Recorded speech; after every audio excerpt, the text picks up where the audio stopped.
Be no flower throwing in this one. DC, the best team in the league by a wide margin, takes on a San Antonio squad which needs a win to make it into the postseason. Cooking's been fantastic. We are full. We did all of the dancing we could handle, and we're just lucky that Greg McElroy caught the Uber to the building. Here's what's at stake.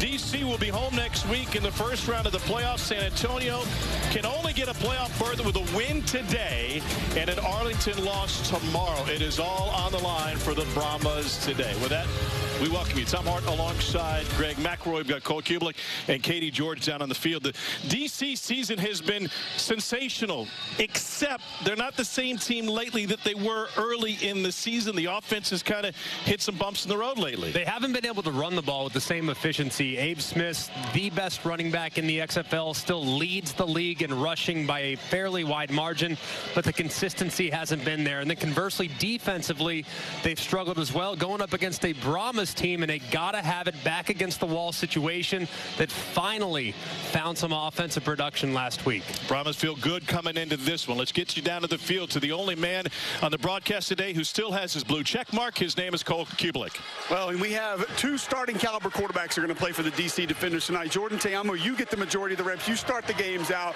Most quarterbacks don't want to give up any snaps. Yeah. How have you two been able to make this work this season? You know, we're both, talented players. He's athletic, and, he knows how to win the game. And whenever his number is called, he goes out there and beats a leader, as of myself. So whatever way to win and go out there and lead the team, that's what we're both going to do.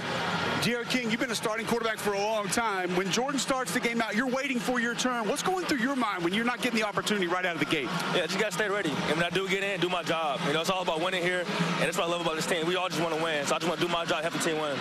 Thank you. Thank you. Katie? Thanks, Cole. Hines, to keep your playoff chances alive, today is a must-win. What's been your message this week to your group?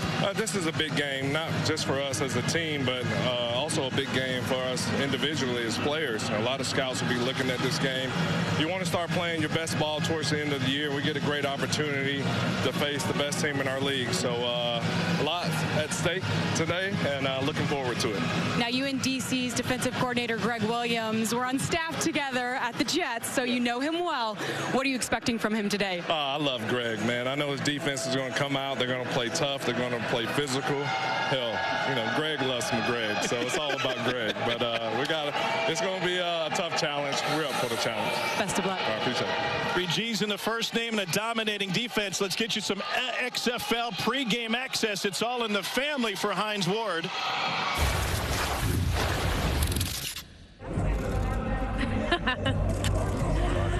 Get your lip gloss off. Are you excited? Yeah, I got to get to work. I'm mic'd up now. We got one more shot to get in the playoff. Got to take care of business today. Yes, sir. I need your best today. Yes, sir. Give me everything you got today, all right? Yes, sir. Let's go. Clap it up. Clap it up. Clap it up. You ready? You with me? You with me? We are the thermostat. We are the thermostat. We will set the temperature for what we want this game to be, right? We will do that. And do it early. And do it early. And have fun, man. Play for each other, man. Let's go out here and get us a victory. Well, DC was running hot early, only allowed 19 points a game over the first 6, but Reggie Barlow's squad allowing 32 points a game over the last 3.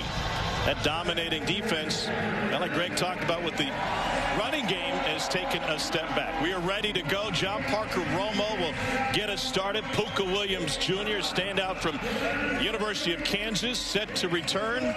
If you haven't watched the XFL yet this season, kickoffs look a little bit different because they are. Ball spotted at the 30-yard line. The coverage team, the returning team, lined up at the forward 35 and 30, just 5 yards apart.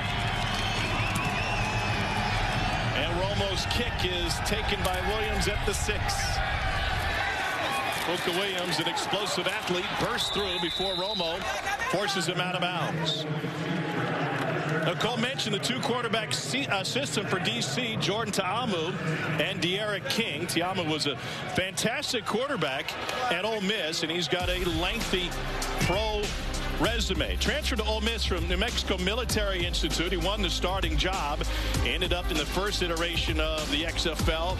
St. Louis's starting quarterback. He's been on the practice squad with 5 different NFL teams.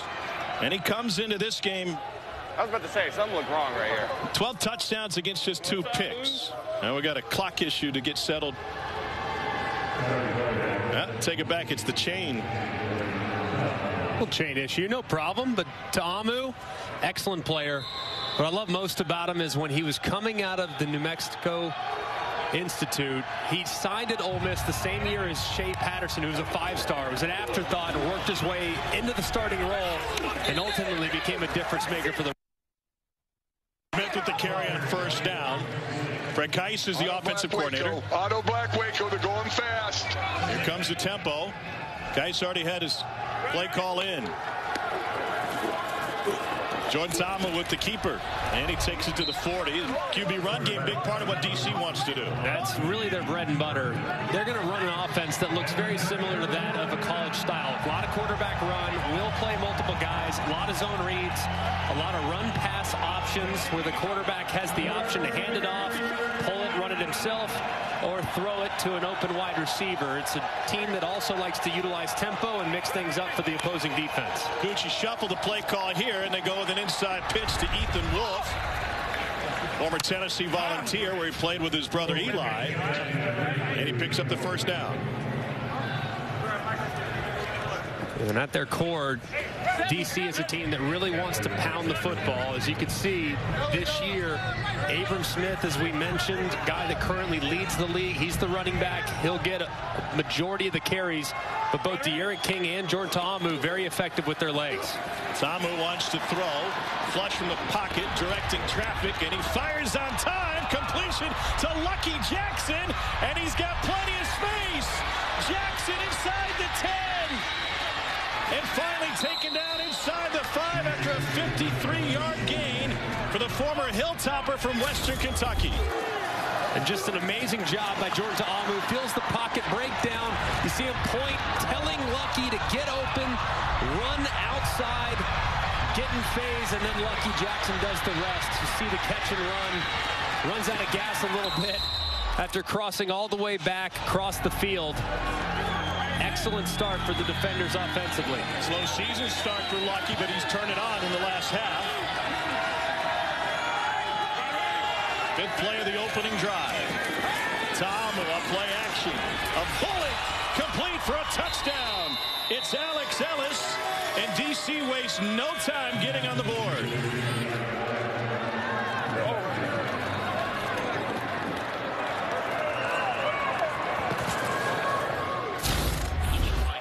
And just great action underneath, loop pass to the right. But look at the defender. That's Luke Barku trying to undercut that throw. If that throw is just a little bit inside, or if that throw is just a little bit late, Barku's going to be able to make a play, probably even intercept the pass. Just pinpoint accuracy on the move there from Ta'amu. They're going to go for 2 from the 5-yard line. Ta'amu. And that is caught. It's a good conversion. It's Josh Hammond. And DC using most of their offensive weapons here on this opening drive. Just a clinic of a start here. Look at Ta'amu working through his progression, works back inside. Yet again, terrific coverage defensively by Anthony Texada. Just not enough as the ball's thrown low and away, which allows Hammond to go underneath it, secure the catch for the 2-point conversion. Ta'amu's with Cole. How big was movement of the pocket and your ability to scramble and find somebody downfield on that drive? Very huge, you know. Us as quarterbacks, we work these drills every day. The pocket collapse, escape, find an open guy, keep your eyes downfield, make a play. Thank you. Thank you. He's played in some big games in his time in the SEC with Ole Miss. And Jordan Ta'amu, he came out running tempo, and it seemed like that got the Brahmas on their heels early. Big time. I mean, they immediately, as soon as they got that first 3rd down conversion, they were off to the races. Just a picture-perfect start for DC, and Hines Ward can't like what he saw already from his defense. Matt McCrane will kick off. Fred Brown back to receive. He's got the lone kickoff return for a score in the league this year. Brown stood up just past the 25-yard line. It's been an inconsistent San Antonio offense led by Jack Cohn. He himself has played in some monster games in his career. First in the Big Ten with Wisconsin, Rose Bowl in 2019, and the Big Ten championship game that same season. Transferred to Notre Dame and got off to a hot start with the Fighting Irish. A Notre Dame record 366 yards and 4 touchdowns in his season opener. Wearing a gold helmet. 1 yard for Jaquez Patrick. Brought down by DJ Swearinger.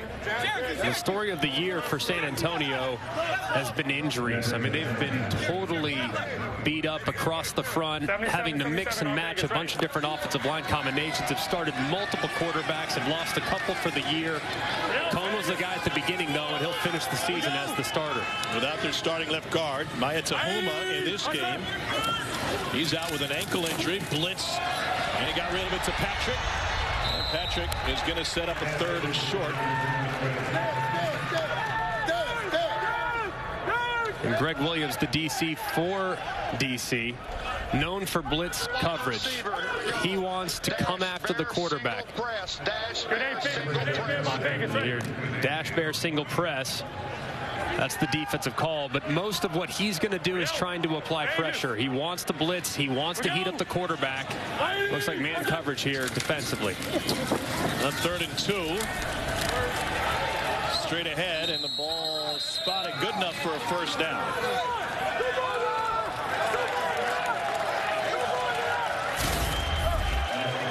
Good surge there along the front by Jaquez Patrick. Didn't look like there was a whole lot there, but just enough for the conversion. As you see, San Antonio is going to be a team that wants to play a little bit slower, take the air out of the football, going against a red-hot DC offense, expecting to slow the game down and shrink it as best they can.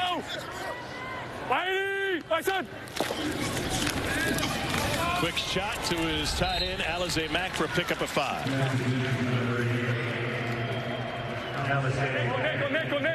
Nickel. You can tell all week long, this one, little fake to the inside, run pass option. They have a guy wide open there inside on the stick. He has to get the ball out really quickly because there's going to be some unblocked defenders in his face all game long.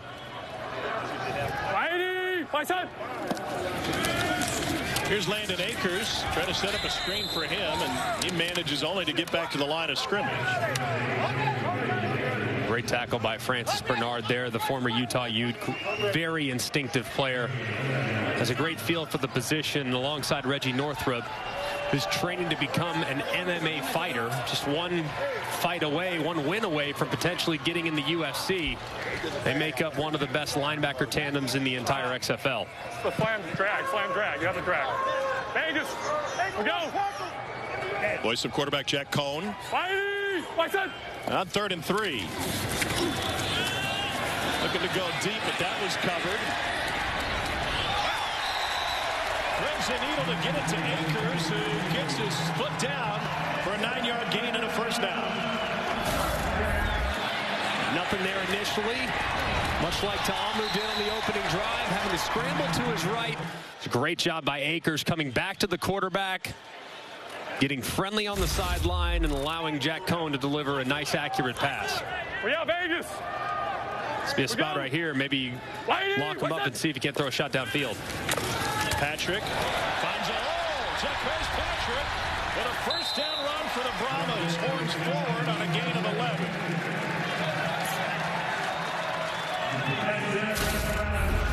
And this is really cool look where you have 3 different blockers moving from left to right across the formation. This ball's designed to cut back.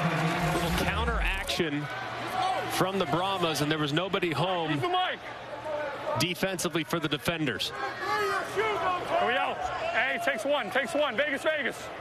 We go. You hear him say it takes one. That means it takes one. That's the hot route. He's got to get the ball quick. There's the blitz. Able to fit it in to Travis Johnson. 2nd and short. 22 personnel. Let's go. Fizz, 0 far fact. Fizz, 0 far fact. Good stagging. Hey, good stallion. This will be a handoff to the right. Good stagging. Low motion, John. Low motion. Hurry up with the shift. Hurry up with the shift. We're good. Vegas. We go.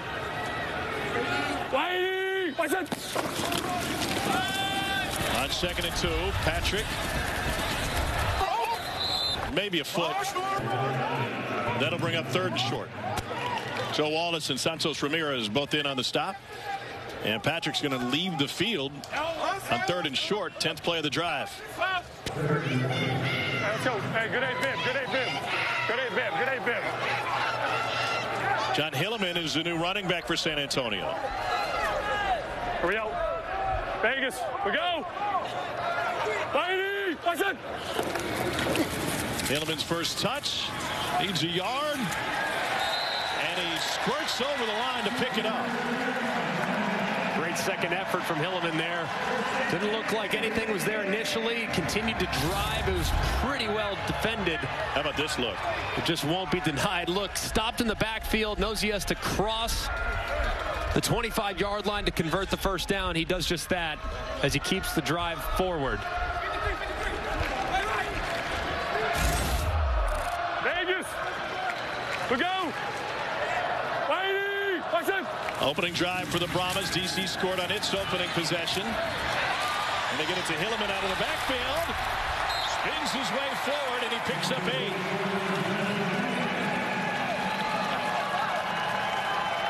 Jimmy Johnson took over play calling duties a few games into the season. Let's go trips left, F. Casper. Bad frog. Trips left, F. Casper. Bad frog. So you're good. That's usually something to the right. Bad would be something to the left. So this would be a handoff to the left with a motion. Patrick back in the game at running back. He's able to muscle his way for a first down. Gabe Wright with the tackle. Run game has looked good, and Jack Cohn is perfect so far. 6 for 6 on this drive.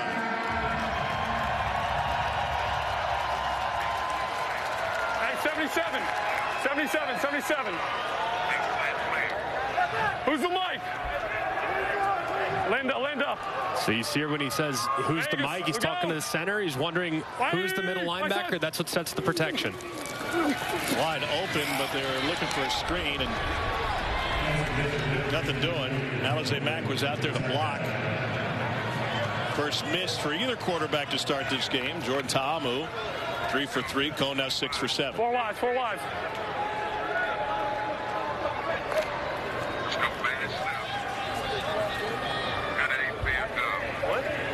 Good eight, Bib. Good eight, Bib. Good eight, Bib. 7-minute drive is still rolling for San Antonio.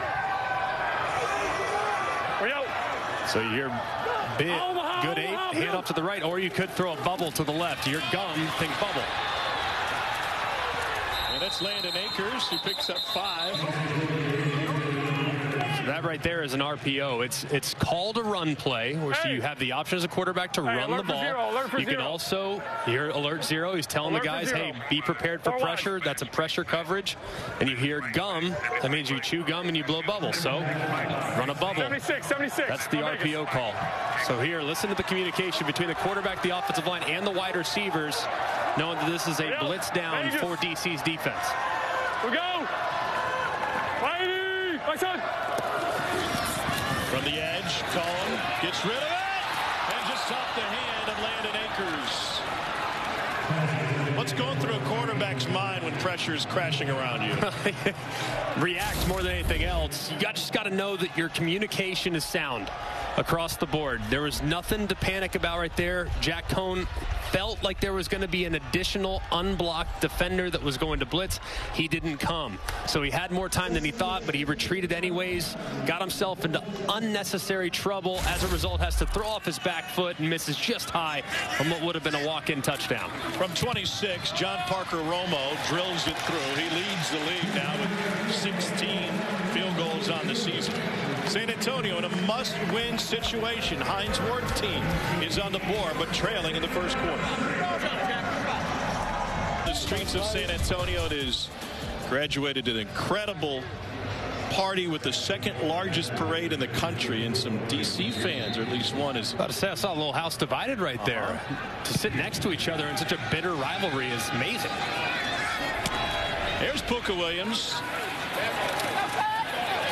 Puka Williams, he's got space and speed. You ain't catching him. Puka Williams Jr. gets tripped up from behind. In a league that has only seen one kickoff return for a score this season, Puka Williams nearly had the second. Man, Puka can fly, too. That was really impressive right there by number 20, Kemas Sivran. He was full go, great angle, but my goodness, look at Puka Williams off to the races. Look at 20, shot out of the cannon. Somehow drags him down, man. That was impressive effort, but another huge play from DC. Defenders, the best team in the league. They'll be home in the playoffs next week at Audi Field. Tamo hands it off to Abram Smith, who picks up just one. Kind of gotten away from the run game for one reason or another. Smith only had 27 yards on just 10 carries last week. His least productive game, especially by touches, for the former Baylor Bear. It's a fascinating story, is Abe Smith. Terrific teammate, the guy that played running back coming out of high school, switched to linebacker, back to running back. Just a great story. And now second and goal. The league's leading rusher takes it straight ahead. And the opportunity that he got going into his final year at Baylor was just kind of almost on a lark. It was almost out of just necessity. In spring football, Jeff Grimes, the offensive coordinator for Baylor, said, man, we don't have a running back that runs my style of, I need a bruiser. So the coaches said, well, why don't you try Abe Smith? They put him back there. No one could tackle him in the spring, and the rest is history. So the Baylor single-season record for 100-yard rushing games to the end zone and incomplete. Trying to find Chris Blair. Best deep threat in the XFL this season. A little too hot from Tamu. Just a little bit high. You want to throw these balls in the back of the end zone. The goal and the landmark is actually the bottom of the goalpost. That's where you want to throw it, but you don't want to throw it at 100 miles an hour. You want to throw it up kind of like an alley-oop so the receiver can go up, time his jump, and make the play high in the back of the end zone. That one just a little bit too hard from Ta'amu, and it falls incomplete. 21-yard attempt for Matt McCrane out of Kansas State.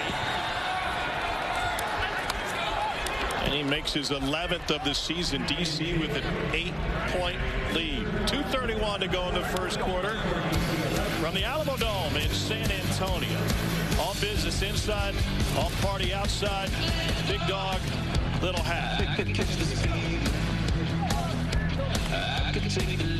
But down the field a few times, special teams showing up big as well. Yeah, we wanted to get off to a fast start. The guys took into that, and they're playing hard, playing fast. That was outstanding by Puka there on the kickoff return. We're like a young Reggie Barlow or something. I don't know. Thank you, Coach. All right.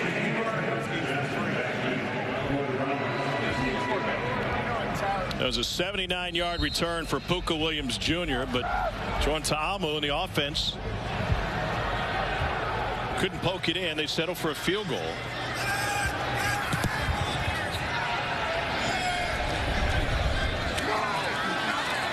Here's Travis Johnson on the return. Trying to go hurdle. What a great idea. Meanwhile, Delonte Scott talked with Katie George. Delonte, you're starting on the back foot after a return like that. How big was that stop on defense? Man, it was big for us to get that, man. Especially in they get a long kick return like that, something we can't allow to happen. So for us to come out there back against the wall and stand up, that's what we came here to do. We came here to play defense and keep the at least amount of points as we can on this scoreboard. You know what I mean? So that's what we're here to do. Thank you. Thank you. Ball is tipped. Meanwhile, Puka Williams Jr. had that long return, but he got stopped, Cole. Puka, I was going to ask you how you got caught, but I just caught you right there. So how'd that happen? Man, honestly, I just can't get the rhythm with the knee brace. Just can't get the rhythm, but next one I'm punching it in. What's the best time we've ever put up? 40, 100, anything? In the 40, 4.35, 4.34 pro day, 4.35. So, yeah. That's enough. Yes, sir. Thank you. Yeah. I said it, man. I've called Puka's games dating back to when he was at Kansas. I've never seen him get caught. So that knee brace got to be heavy. Cone swings it out to Jacques Patrick. Francis Bernard with another stop for DC. Tied with Northrop for tackles on the season. Bernard coming off of a 10-tackle performance last week against Arlington. This is a DC team that's favored by 3.5 in this game. 8-0 8-1 on the season. Only one blemish on their record. And Vegas, ready. Let's go, let's go. The favorites to win the entire thing. You got the flare. We out, Vegas. We go. Lady, my son. That was Akers in motion. They go to him. Landon Akers turns upfield and takes it to the 48-yard line.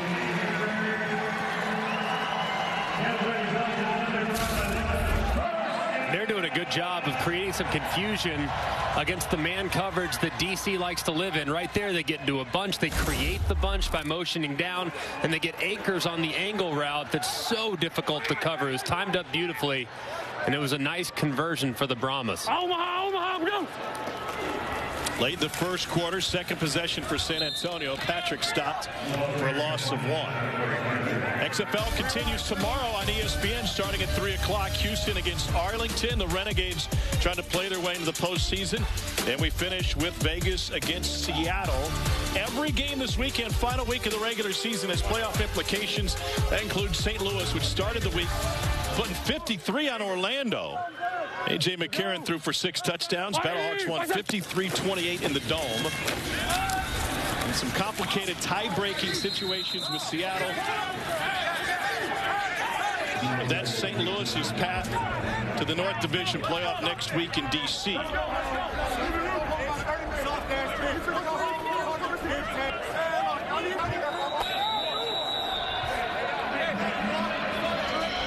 So that'll bring it into the first quarter, and what an entertaining one at that.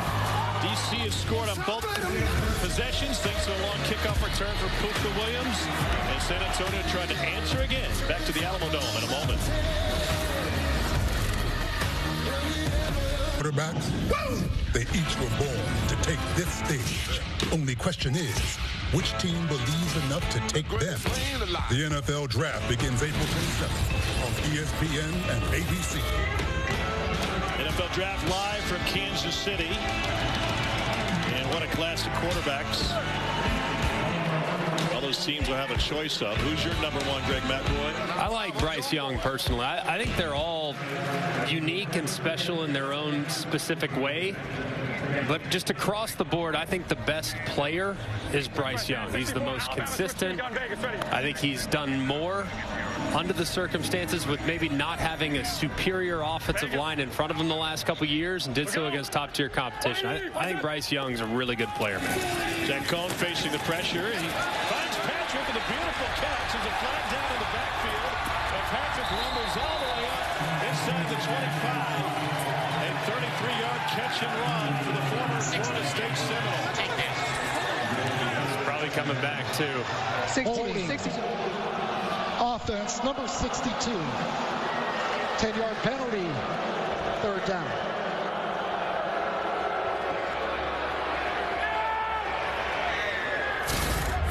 And it was a save-a-life hold. You're going to see as the defender rushes upfield, immediately Dwayne Wallace is beat, but you see him grab with that left arm.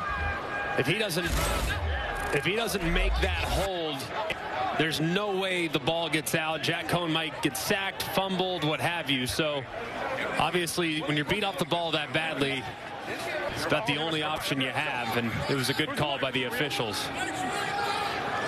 74 Auburn is the play call. If we had time, I'd ask Cole about it. 3rd and 21. Cohn sandwiched and taken down. And a DC party in San Antonio.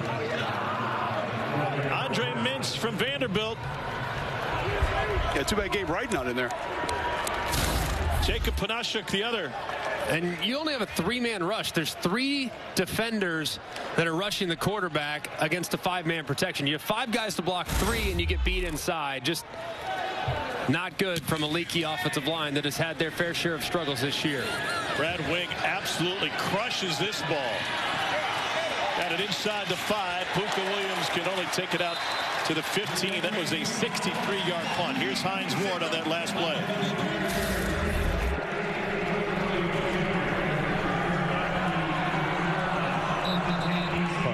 How'd they get a sack on 3-man rush? Well, that's what DC has done all season, either with pressure or without.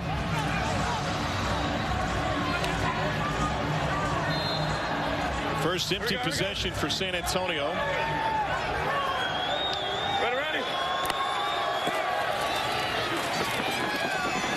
There's Jordan Ta'amu with the slide down. Let's take a look at what Jack Cohn, and we got a flag on the hit. What Jack Cohn is looking at on the tablet right now. I think it was with his helmet. Hold up. Slow down. He went over the top. Back up. Contact. There's no hands. Pitches.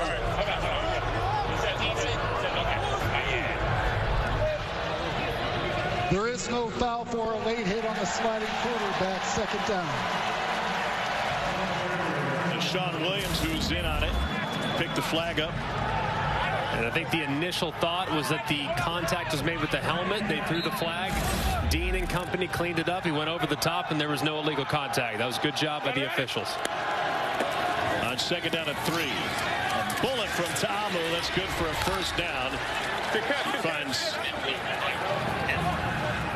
Alex Ellis. Meanwhile, Jack Cohn learning on the sideline. That's a live look at the tablet that he's watching. He's watching the DC pressure. And it's so cool to know, and obviously he's not looking at the offensive line. I can probably see that. There's nothing you can do about that, but he is looking at the coverage, and he's taking note. See top right, 3rd and 21. Hey, next time we're in 3rd and long, this is what they ran. So it's good to kind of compartmentalize those situational down distant play calls. Chris Blair with room to run. The league's most dangerous deep threat takes it himself, and he gets taken down at the 2-yard line. 70-yard gain to Chris Blair, who leads the league in 40-plus yard receptions. And just excellent timing on the glance route. Makes a guy miss. And he's off to the races. You could see the speed on display from Chris Blair. Just can't quite get away as he stopped at the 2-yard line. Either way, this DC offense continues to keep the pedal pressed. 70-yard reception. He did most of the work himself. 58 yards after the catch. Tenny Adewuse is injured. Here's Cole Kubelik. When did you know you had him on that route? The middle of the field was open, so once I broke in, I seen the safety was back. I knew Jordan was coming to me.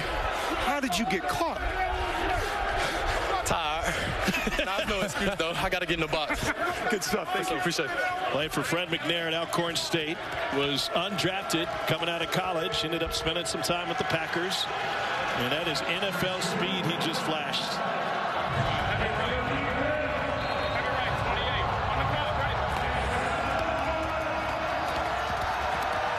Three tight ends in the game for DC.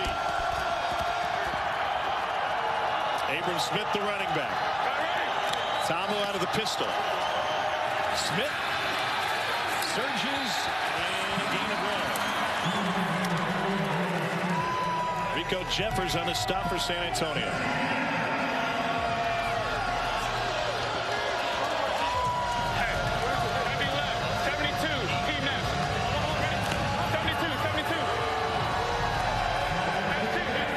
Second and goal.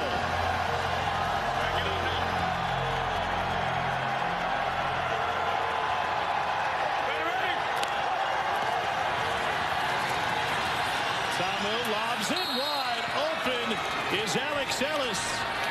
DC has scored on every possession.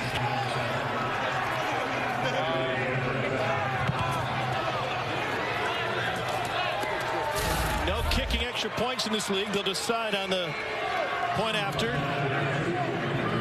Just a great job there executing the mesh concept where you have 2 shallow crossing routes. You try to see if a defender gets picked. The defender's slow to cover Alex Ellis, who's crossing with speed. And he's wide open for another defender touchdown. They're going to go for 2 from the 5-yard line. Pressure coming up the middle. And another conversion for DC. This time it goes to Brandon Smith. And the best team in the league flexing its muscles, wanting to go into the postseason, hitting on all cylinders. And the San Antonio fans know that it is a steep hill to climb here. Jordan Ta'amu is thrown for 2 touchdowns here in the first half. DC leads by 16. second quarter, and DC leads 19-3. It's a must-win game for San Antonio in their postseason hopes. The live line has jumped.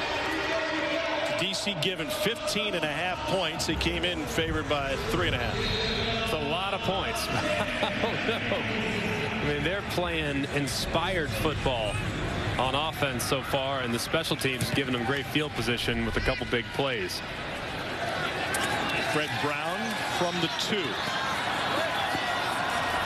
Not a great return. Meanwhile, on the other side for San Antonio, it's been a game of missed opportunities. Single high. You got him. You got him. Oh, my goodness. Gosh dang it on that dang. Did you see it? Well, it was one high, and I was like, I think Vash is going to be good on this. So I saw Vash, and then the corner fell off. Missed chance for Jack Cohen and the San Antonio offense. And he sidearms one to the sideline. Long throw to net 4 yards to Fred Brown. What he's talking about, when it's one high, that means there's one safety deep in the middle of the field. He's going to stay over the top and cover the post, but he thought there might have been an opportunity on the crossing route, which there was. He just took a little longer than he anticipated, and he didn't have the patience to wait. Here's John Hilleman. Which, by the way, it's real easy to say, well, have a little more patience. Have a little, you know, the coaches have been telling them all week, hey, man, you got to get the ball out against these guys. They're going to blitz. They're going to pressure. So it's a delicate balance of allowing things to uncover and being patient enough for things to develop while still understanding the shot clock in your head that's been drilled into your head all week long. You're still in line with that as well.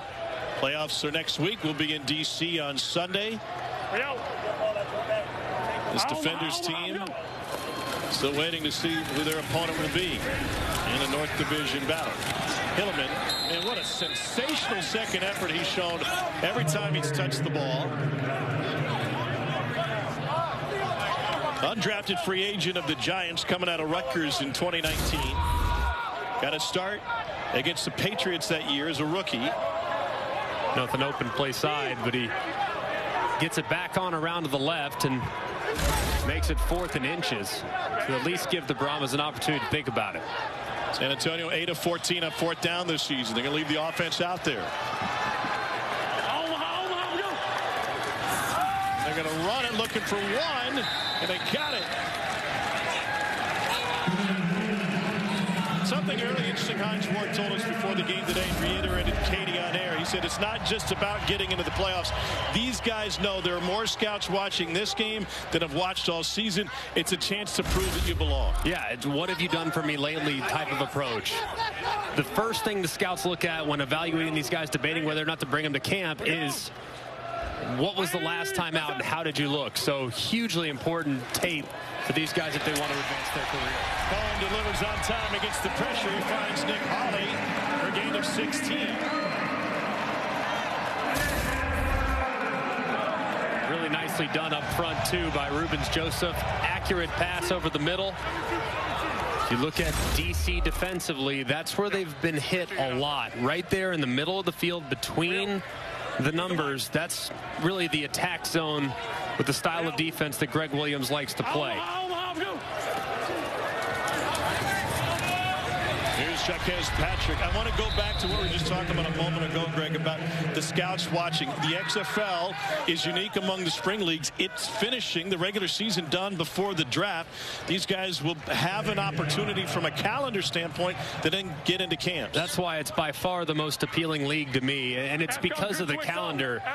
If for whatever reason you get banged up, you can recover and still potentially compete in the fall for an NFL team. So the calendar works out great. You get your regular season done, get an evaluation period, now hopefully get an opportunity to go to camp somewhere. Meanwhile, it's not just the players trying to make it to the next level, it's the officials too. And in fact, just this week, line judge Jay Bilbo received an NFL deal, so he'll be moving on to the next level. One of 2 XFL officials that picked up an NFL contract this week. 77, 77, 77. Well, congratulations to those two. Third and 5. Yep. Vegas. We go. Whitey, my son. And they're going to bring the house, and they got to Cone in a hurry. There's no question that Anthony Hines was coming. Greg Williams not happy. There's continued action after the whistle. He had the wrong position. Area. 4th down. It was not intentional grounding, and 4th down. And another punting opportunity for Brad Wing. And this is called hey diddle diddle 3 up the middle. All right, why? Because there's 3 defenders that are coming right between the guards. So it's an you can't block it. You just know as a quarterback it's one of the 4 or 5 different protections where you're dead. Ball's got to get out immediately, and they did a good job of covering the outlet for Cone. I'm so glad you didn't turn that into an Andrew Dice Clay skit. 40-yard punt for Brad Wing. Andrew Hines with the pressure. DC in control of this one. A beautiful afternoon on the Riverwalk in San Antonio. Have been the class of the league all season long. They haven't lost a single game in their division. They'll host the North Division Championship next week. Best rushing team in both yards per game and touchdowns on the season. They play 2 different quarterbacks in Tamu and King. They win close games, 5-1 and 1-score games this season, which in the XFL is any game decided by 8 points or less.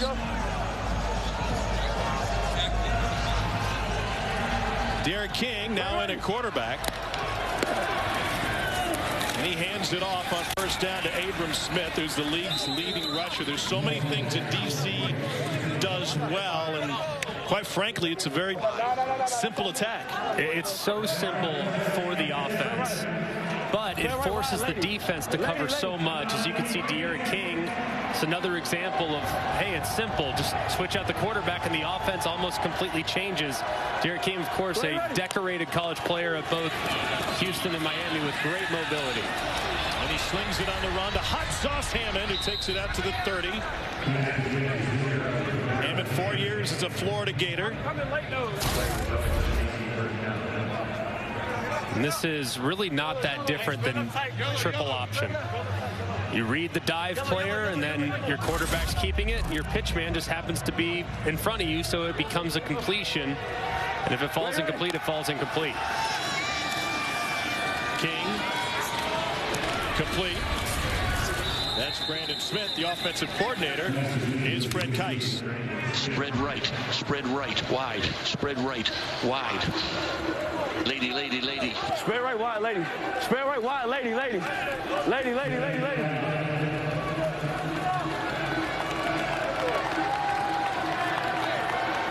Right, ready.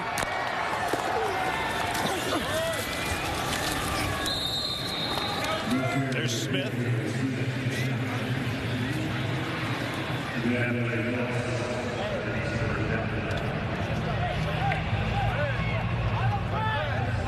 Watch my red, Cleveland. Cleveland. Red, red, red, red, red. Here we go, here we go, here we go. Ready, ready. King to throw. And a fastball complete to the 50-yard line. It's Ethan Wolf. Fifth right, Linda. Fifth right, Linda, Linda, Linda.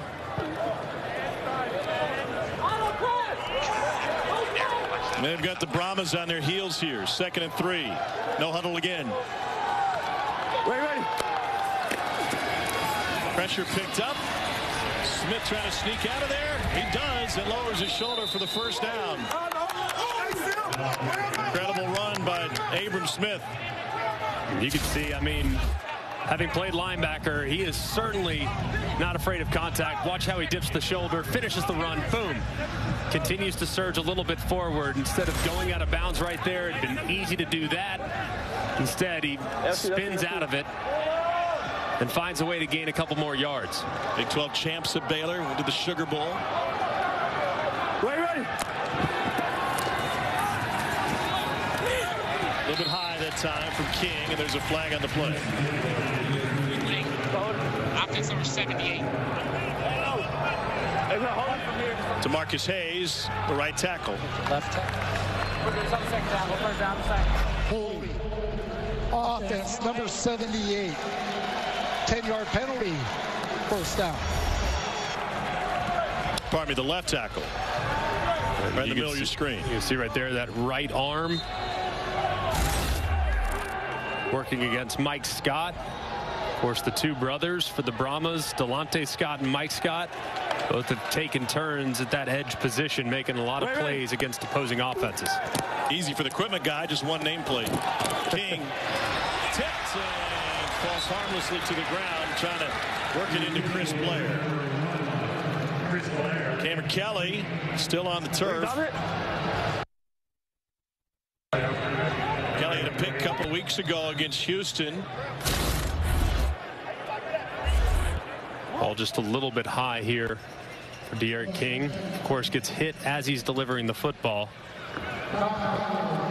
Kelly kind of awkward as the contact happens here at the bottom. You see him kind of get bent backwards a little bit. Looks like he's going to be able to walk off under his own power. Thank goodness for that. Was in the league with the Steelers, played in 14 of their games in 2019, coming out of San Diego State. Well, he was first team All Mountain West Conference.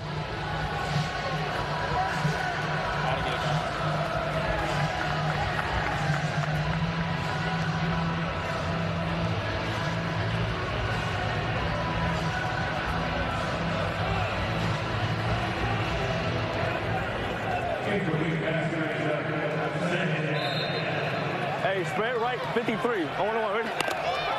53. Other side, huh? Yeah. Here we go. Ready. Second and 20. King taken down from behind. Could not lose Beasley. The Michigan State product, who's top 5 in the league in sacks. Just great hustle around the edge. You see him working and engaged with Kyle Murphy. Beats him around, and as De'Aaron King is trying to buy a little time, he can't escape Beasley, who closes quickly. Just fortunate that King wasn't in a passing posture, because that ball very easily could have come out with the right-handed quarterback. Drop bait on 3rd and long.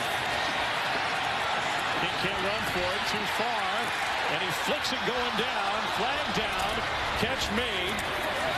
And De'Aaron King was 3 steps past the line of scrimmage. Illegal forward pass. Reggie, you got that? Illegal forward pass. It's not pass. Oh, you caught it? Oh, body for it. Yep. All right, Dan, we're going to go 5 yards from the spot of the foul. Lost it down. De'Aaron King's certainly aware of the rule. He said, my whole body? From Jay's flag. Every body part was past the line? It's fine. My whole body wasn't past the line. Illegal forward pass. You can see right here. Offense, number 3. 5-yard penalty from the spot of the foul. Loss of down. Clearly about a yard in front of the original line of scrimmage. You can see that black line there. Unofficially, that's the line of scrimmage, but you could tell probably about a yard beyond. So a good call by the official. Any body part behind the line means the whole body's behind the line. Wouldn't be a penalty on King. That's what he was trying to claim. Akers forced out after a 42-yard punt, a 5-yard return. Katie George, what do you got? Tell them with Drew Beasley. Drew, first stop of the game for the defense. How will that build momentum going into halftime? Well, I think it helps us going into halftime. You know, they've been getting their way most of the first half. You know, we adjusted, and you know, we're hopefully that carries us into the second half of the rest of the game. You're top 5 in the league in sacks. Why is that? Effort, man. Just effort. You know, just keep going, keep chopping, and don't stop till the job's done. Thank you. Yep. First and 10 for San Antonio. The offense led by Jack Cohn. Here's Jaquez Patrick, who dances his way for a first down. Santos Ramirez is stopped. Beasley, not only a guy who can get to the quarterback, but had a monster play last week against Orlando, clinging to a 2-point lead in the 4th quarter. Beasley got his hands in his pass, decided to take it himself. and sealed the win for the Brahmas with a pick six. Yeah, great play here. Obviously tipping it up and reeling it in, taking it to pay dirt. This Brahmas defense has made a ton of plays like that to keep them in games this year. 7 quarterback pressures in the last 2 weeks for Beasley, most in the league. Cone taken down by blitzing Francis Bernard. Joey Porter leading the linebackers over there on the San Antonio sideline. Porter family getting ready for the NFL draft. Joey Porter Jr. expected to go in the first round.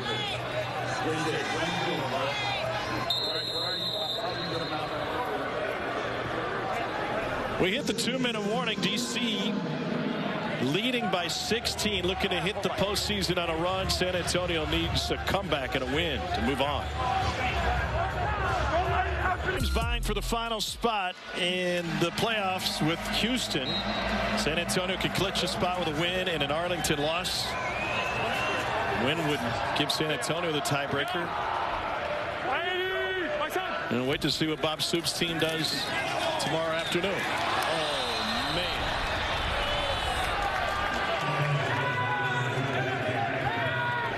man. In a must-win game, those are must-have plays. It's a well-thrown ball, man. It's your #1 wide receiver with plenty of cushion, plenty of separation. It's one that you just have to have. If you're a quarterback, you got to trust him to make that play again. Got to keep looking in Vasher's direction. 3rd and 10 now. They go to Patrick. And he gets thrown down for a gain of only 3.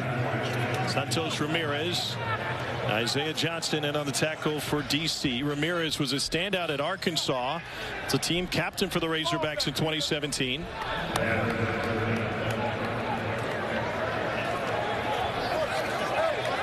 Tied for 5th in the league with 2 picks this year.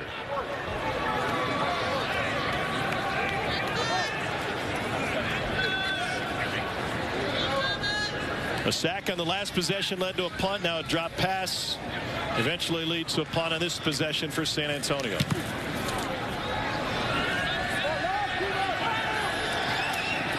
Booker Williams from the 15 after that 45-yard punt for the win.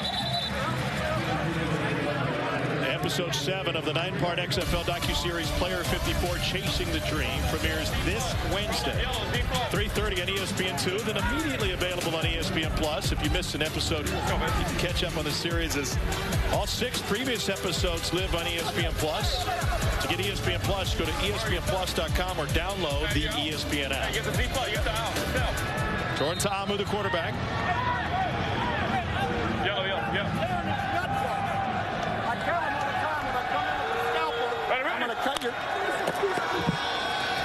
Ta'amu, a little fake and a run, and he slides in for a pickup of 5. Here we go. Here's Frank Ice. All right, we're going to go to it then. Look, we're going to go flex. We're going to go flex right queen. Flex right queen.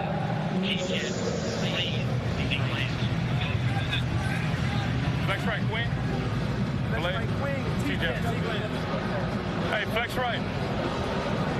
DC taking a timeout here, looking at a 2nd and 5.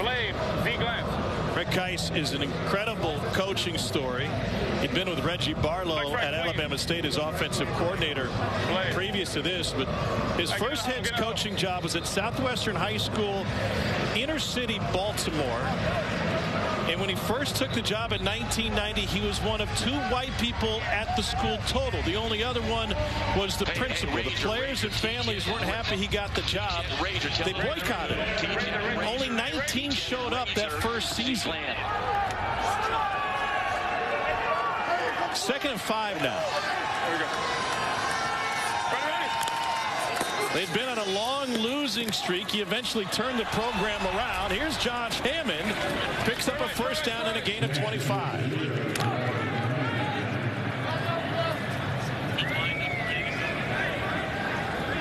And an injured player. And we had an incredible visit with Coach Kice before the game today. Just salt to the earth, football through and through. Just a phenomenal person. He's an ordained minister. But he's also a plumber. So he can do everything. He's really an amazing person. And one thing that's been really remarkable in visiting with him and kind of following his story is he gets people to believe. You referenced his first job, 19 players after a boycott.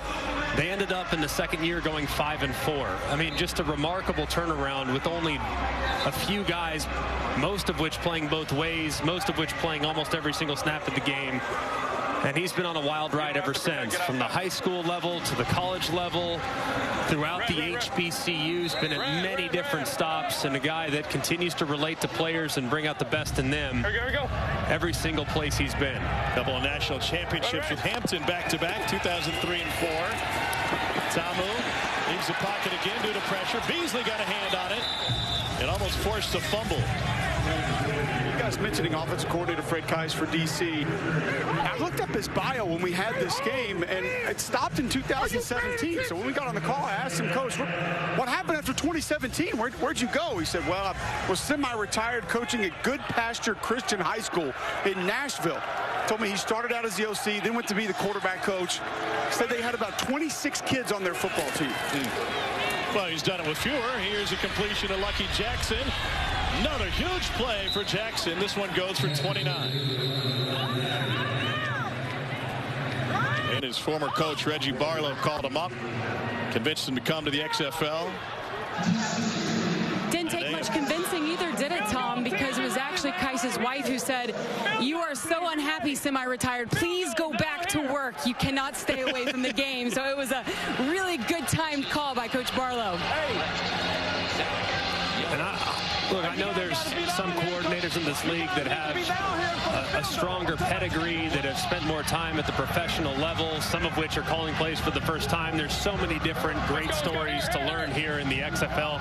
Just phenomenal to get to know all these amazing people. And obviously Fred Kais being one of them. But watching his offense and studying his offense the last 10 weeks, I'm probably more impressed with him than anybody else. Now, it helps when you have great quarterbacks, helps when you have a great running back and two great wide receivers and an excellent tight end.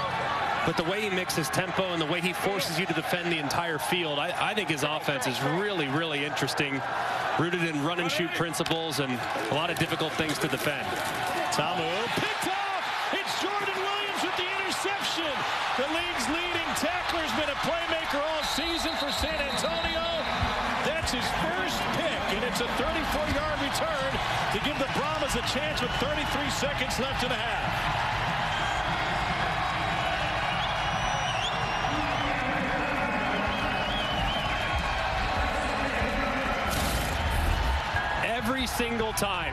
Every single time San Antonio has to have a shot in the arm. Their offense all season long has had their fair share of difficulties.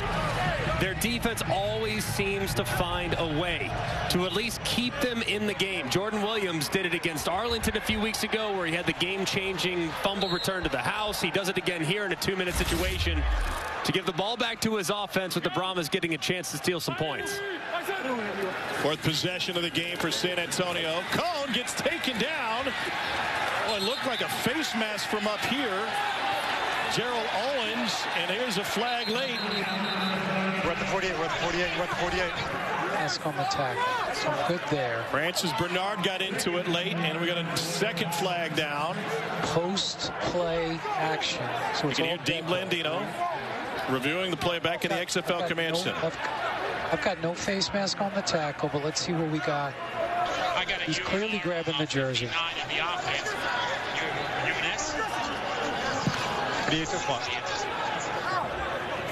Huh?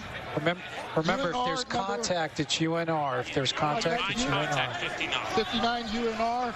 I've got UNS 96. We're going to offset them at the dead ball spot. And that's his first. In their first, okay. And it's going to be second down. Got it. All right, the down's going to count. Unsportsmanlike and unnecessary roughness coming. Okay. One for each side. After the play, there were fouls by both teams. Personal foul, unnecessary roughness. Offense number 59. Unsportsmanlike conduct. Defense number 96. That's his first. The foul's offset. It's second down.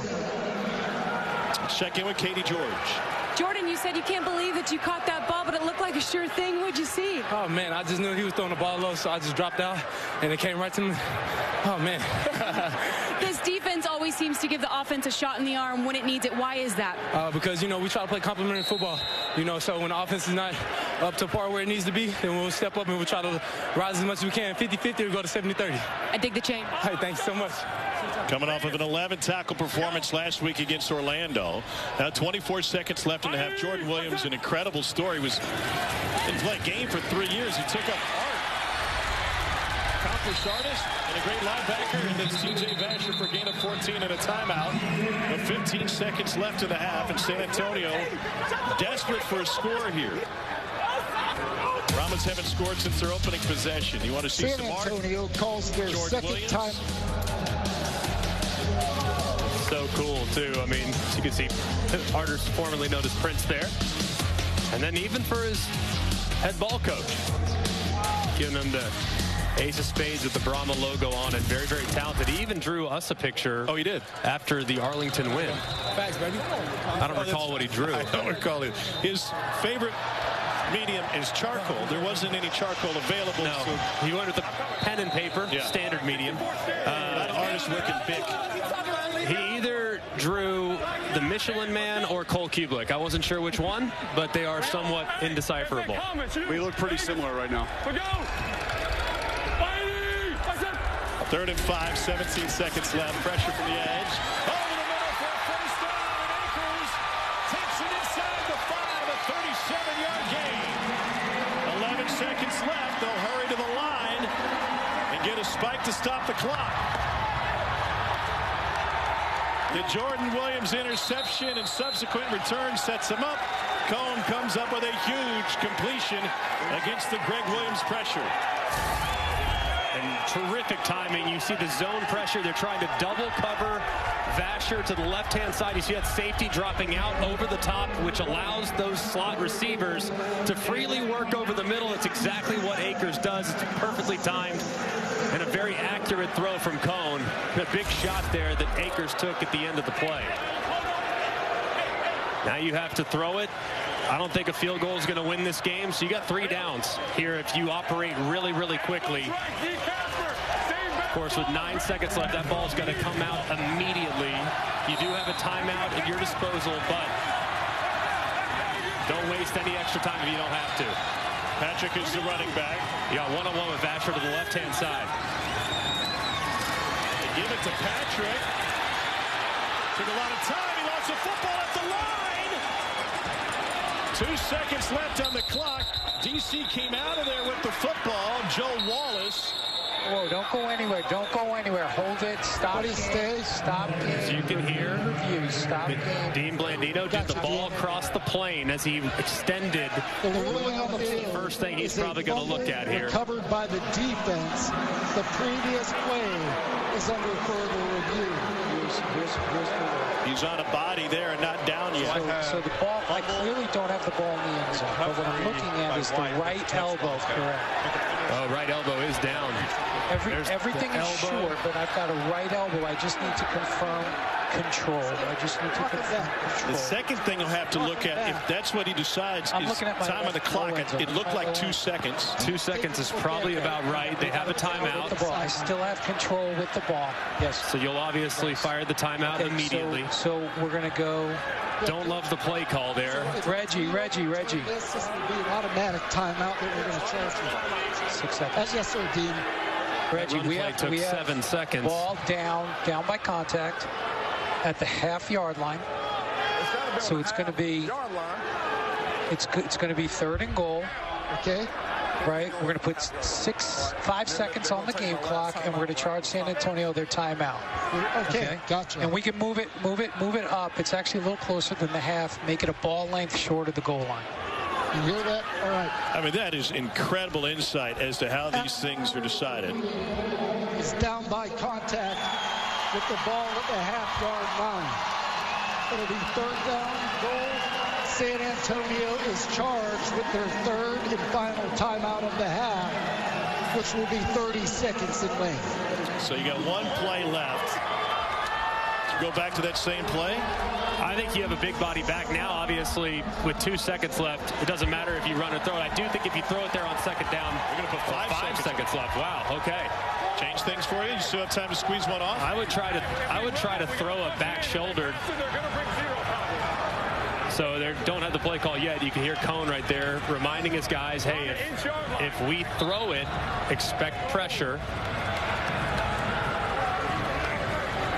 I'd take my chances because a run play here, you're done. You don't have a chance on 4th down. I'd throw it here. See if I can't throw a fade on the back shoulder to Vasher, but it sounds like they're going to hand it off.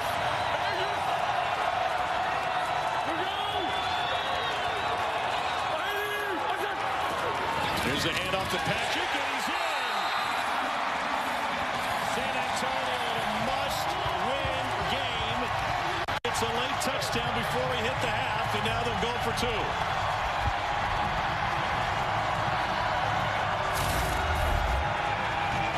Great job there by Patrick, cutting back off the right tackle. Everything was being blocked down from right to left. He cuts right in behind and slices it vertical for a big touchdown for the Brahmas in a gotta-have-it situation. Now San Antonio is 0 for 7 on 2-point conversions this year. Make it a 1-possession game, and the XFL get as many as 8 points in a single scoring play.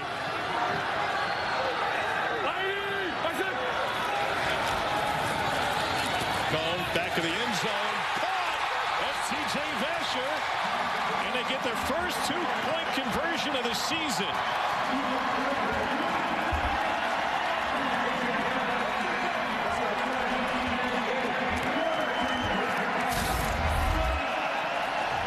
Like we talked about a little earlier with Ta'amu, when you're throwing it high in the back of the end zone, you want a little air under that football so that your receiver can jump, time it up, and adjust in the air. That was really nicely done there by Jack Cone, and a great catch by T.J. Vasher, bouncing back after the critical drop a little earlier in the 2-minute operation.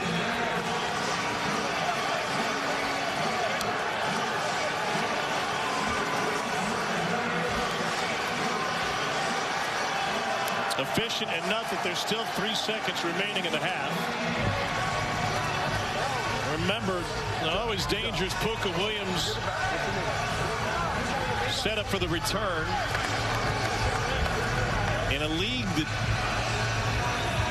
has a super touchback that could bring it out to the 50 if you kick it out of bounds. You got to kick it off. Yeah, don't kick it out of bounds, whatever you do here. There's Puka Williams. Can't find freedom, and that's how the half will end. So San Antonio finds some momentum thanks to a Jordan Williams interception, and then great work to get to the goal line. Katie George is with Hines Ward. Well, things are in a much different place than just 2 minutes ago. Let's start with the defense. They get the stop, and then Jordan Williams gets the interception. They felt like they settled in as compared to the start of the game. What was the difference you saw in your defensive play? Our players don't quit. You know, J-Dub came up with a huge turnover. We went down, scored a touchdown, got the 2-point conversion. We're only down 8, so we got to make some adjustments at halftime, but we're in a ball game. Last drive was absolutely needed. What did you like about the way the offense clicked? We just executed down there for the 2-point conversion. That's something we worked on all week. We had the perfect call, the perfect setup, and we converted. So we're down 8, so we still got a half to go. Thank you. Cole? Katie, I was set up to visit with defensive coordinator Greg Williams, and he changed his mind last minute, said he was too pissed to do the interview and thought it would be in the best interest to skip it. So we'll get him coming out. Well, we were afraid he was going to curse. Took care of that for him. I think he probably knew it was in his best judgment to just go ahead and walk away. 19-11. His defense allows a score with 5 seconds to go. Coming up next, we'll get you locker room access. We'll walk through the very complicated XFL playoff scenarios. Our score at the half: the DC Defenders 19, San Antonio Brahmas 11. Get your full access, walk through the playoff scenarios and more. Our halftime coverage will start after this message and a word from our ABC stations. Doing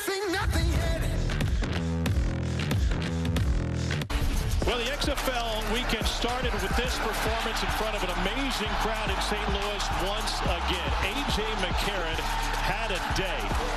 Hooking up with Akeem Butler there, one of his 6 passing touchdowns. Going back to the end zone again. St. Louis had to convert an early 4th down, and then on the very next play, gave up a fake punt. They ran the Blandino again, that went for an Orlando touchdown. They came off the ropes, exploded the second half for a 53-28 victory. There's going to be some math involved here. If you don't have an abacus, I'm sorry, or a calculator, but we're trying to push through it. Tom Martin with Greg McElroy, and we're joined now by Dean Blandino. Dean, there's so many tiebreakers that are in play, and in a short season, we get down really low on some of those tiebreakers. Where do we stand right now in regard to where that St. Louis team and Seattle stand going into the final day tomorrow? It's really interesting. Obviously, St. Louis won today. Now, if Seattle wins, you look at their record, it's the same. The next tiebreak would be head-to-head. They're 1-1. After that division record, they would both be 3-3. Then it would go to strength of victory. And amazingly, in their wins, you take both teams, their wins, look at the records of the teams they've beaten, it's the same. So now you're going to go to the 4th tiebreak, which is where they rank in the division, the combined rankings in points scored and points given up. You take those 2 numbers, you add them up, whoever has the lower number gets the tiebreak. So essentially, you have to, it's not points differential. That I think is what's confused a lot of us. It's where you rank in your division relative to the amount of points scored versus given up. As far as the Brahmas are concerned, a win here would give them tiebreaker number 3 over Arlington, assuming Arlington loses tomorrow. So help us understand the South, Dean, if you could. Sure. So the South would end at tiebreaker 3, which would be strength of victory, because DC, their record, they've got a good record. A win today would be great and would push San Antonio ahead in their strength of victory versus Arlington if Arlington loses tomorrow. Dean, you do it all. I mean, you got it all figured out. Tiebreakers down to the decimal, and keeping all these guys in line as well. So here we go. San Antonio with a half to play for its season. Fred Brown takes the kickoff at the 10. Brown to the 25. Short of the 30-yard line. Chaz Ferguson thinks the ball came out. It's still San Antonio football. Momentum's a fickle thing in football, Greg, and San Antonio inside 2 minutes seized the momentum in the first half. They did, and their back was against the wall. I mean, DC was rolling offensively, really hadn't been stopped up to that point, and then sure enough, if you're just joining us, Jordan Williams is maybe the play of the season for the Brahmas to intercept a Jordan Ta'amu pass and to flip the field and immediately make what could have been a 23-point deficit into only an 8-point deficit at the end of the half. Here's Jaquez Patrick, and he muscles his way to a gain of 6.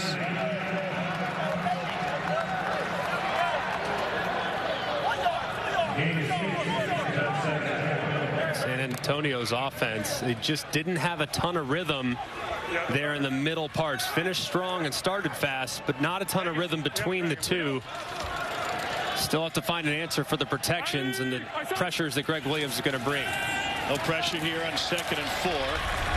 Dion Yelder with the grab. Jimmy Johnson is the play caller for San Antonio. Nickel, let's go double left close. 77 stick cut. Treat it like a quick. Double left close. 77 stick cut. 77. You hear him say treat it like a quick, meaning get that ball out fast. Treat it like quick game. So that ball's got to come out immediately.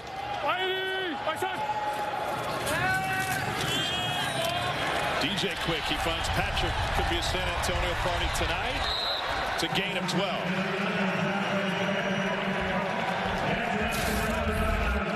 He definitely got it out quick right here into the flat.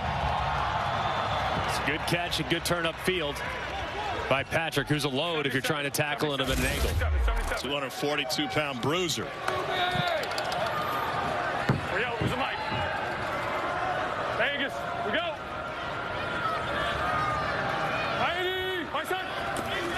Safety blitz coming. Swing out to Patrick. Pardon me, this is Hillman coming out of the backfield now, and he's able to pick up 9. Greg Williams, the defensive coordinator. Cherokee, fire zone, Cherokee. A lot of NFL experience for Williams. You hear fire zone. Means pressure's obviously coming. Cherokee right here looks like corner with a C. There it is. Out to Akers. Talking with Greg Williams this week. It's fun talking ball with the guy, but he mentioned something specific. So got 23 bogeys in play this weekend to disguise coverage. What's a bogey in that regard? Bogey is something that would be a +1, meaning you can overload and add a guy. And basically, they're things that are unusual. So a corner blitz, overload pressure, the pressure we talked about earlier, hey, diddle, 3 up the middle. Those are your bogeys that are kind of one-offs that are difficult for an offense to prepare for. Drop 8 again, and Cone fits it in to Nick Hawley. His second grab goes for 7.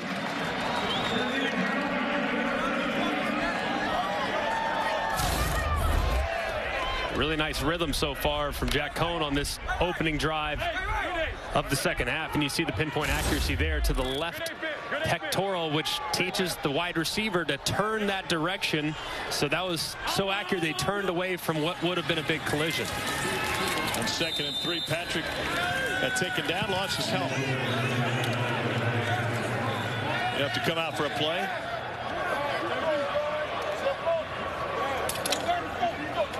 All right, let's go, let's go.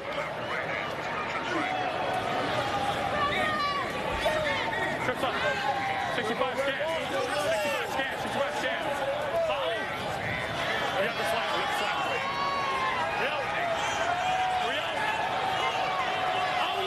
They're down at a long 4. Cone going to the end zone. Incomplete, but a flag down. Trying to find T.J. Vasher. Face mask during the play. All right, so we're going to penalize half the distance to the goal. Automatic first down. Got injury on White. It's on the number 3 receiver. And it was on number 39, Brett? That is correct. Previous spot, Dan. You got it. Previous spot. What do you want? Personal foul. Face mask. Defense, number 39. Half the distance to the goal. Automatic. First down. Meanwhile, Isaiah Johnson grabbed at his hamstring in coverage. Santos Ramirez is the one who got flagged for the face mask.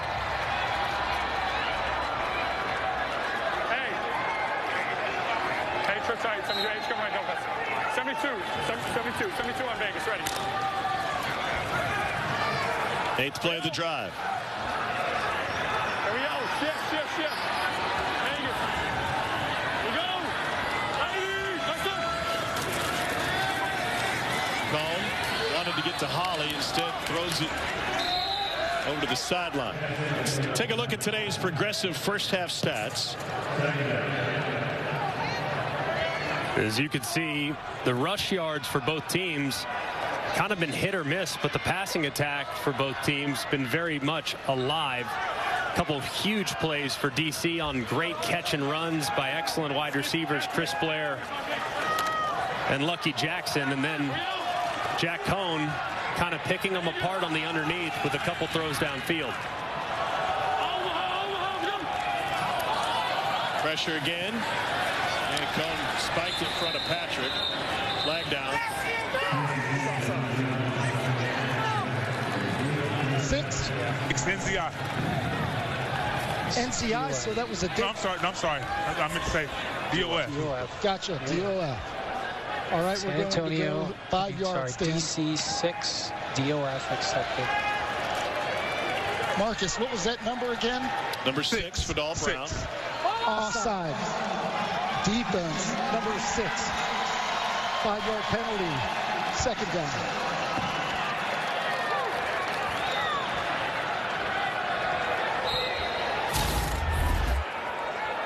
You can see right there at the bottom of your screen, Fadal Brown, former Ole Miss Rebel, clearly in the neutral zone as the ball was snapped, getting a head start in his pass rush.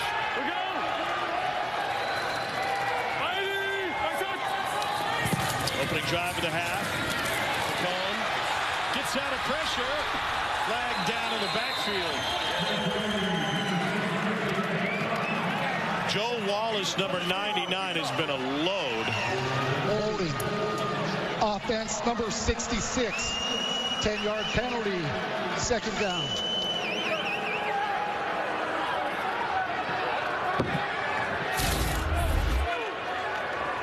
And you'll see Laval right here working against the defensive tackle, tries to slip inside.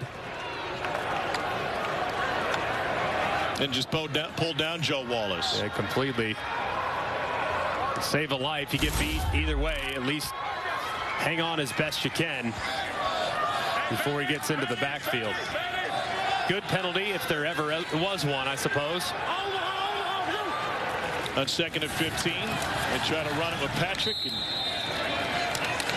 he gets taken down.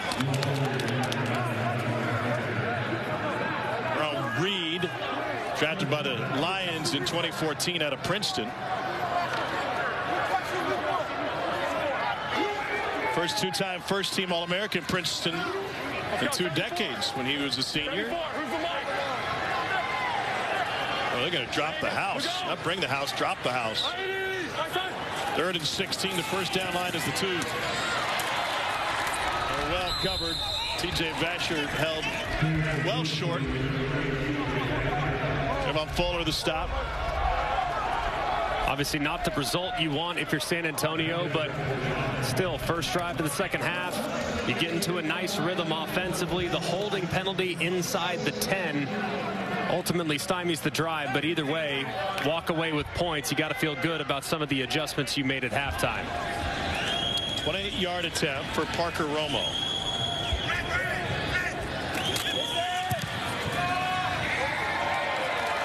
And it's good. Makes it a 5-point gain. San Antonio has scored on consecutive possessions for the first time today. Jet Cohen back to the drawing tablet.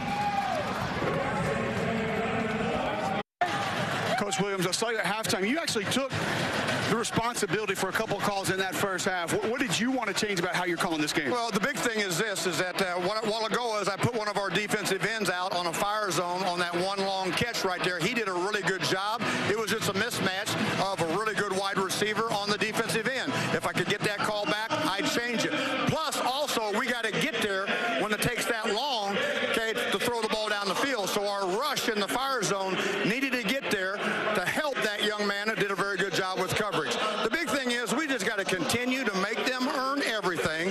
Tackle well, okay? We haven't tackled as well as we normally do, okay? And then no free plays. These guys have been really good about that all year. Thank you, Coach. You betcha. Greg Williams all ball. Here's Puka Williams Jr. And he gets stuck at the 24-yard line. Jack Cohen with Katie George. Jack, back-to-back drives that result with points. How would you describe the offensive efficiency right now?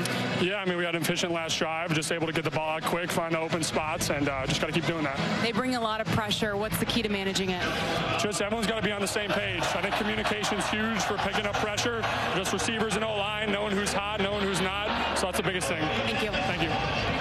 Cohen's coming off of his best game of the season, 300 yards passing last week. Tomo gets it out. Still on his feet to pick up a first down is Alex Ellis. Texas left. 23 duo. Zeke Lance. 23 Texas. Zeke Lance. Cole, you got some duo. Tell us about it. Duo just basically going to focus on those double teams inside run, but you heard that glance, which is going to give you the RPO option as well. Yeah, you can throw the slot receiver on a slant if you like it. There it is. And it goes for the first down. That seems like a very simple combination of plays. It's so simple. And your eyes as a quarterback, as soon as you put the ball in the belly of the back, you're looking at that weak side linebacker. If the weak side linebacker steps up at all, you can throw it right in behind him, and that's exactly what they did here. Beasley was offsides for San Antonio. Free play for Ta'amu. Did Jordan Ta'amu run a lot of similar plays at Ole Miss? Very similar. Offside. Defense, number 33.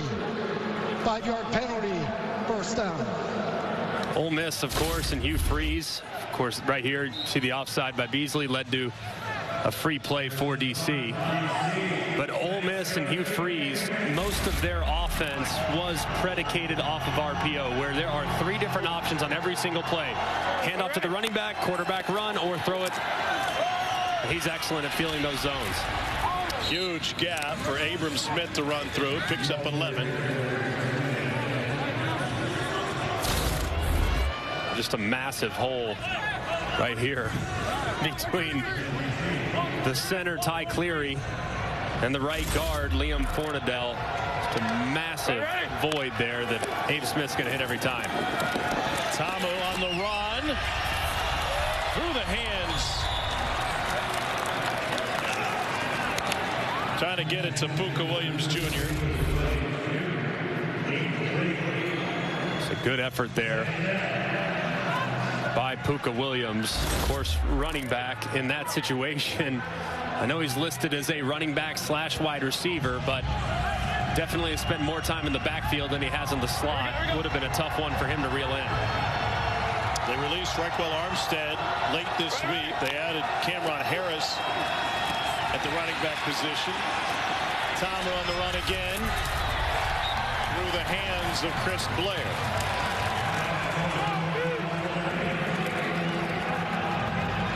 That leaves 3rd and 10.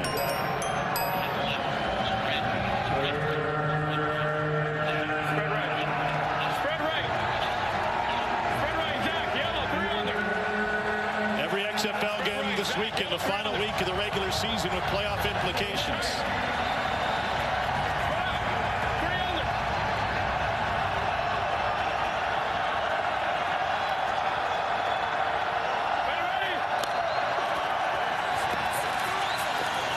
Complete to Josh Hammond.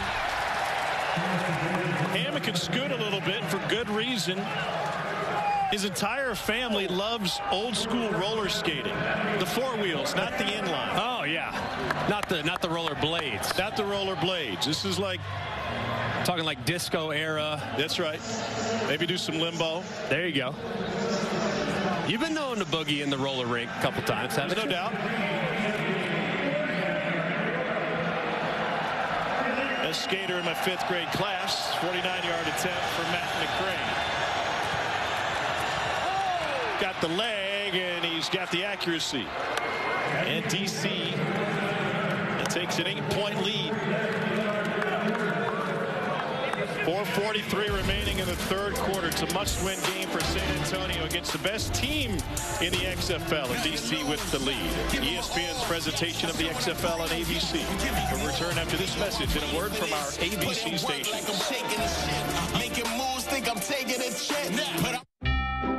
Marie is ready to buy her first home. But his elbow is down! His elbow is down! Holy Jack. Dang, bro. Hey, you should go on that screen and go out and pick it up. Dude, I know, dude. Dang. That was a crackback block over there on the kickoff return. That's a crackback. I'm the king of crackback, so I know when I see crackback, no one called it over there. Hey, we good, baby. We good, baby. We good. We good. We good. We good. We good. We good. We good.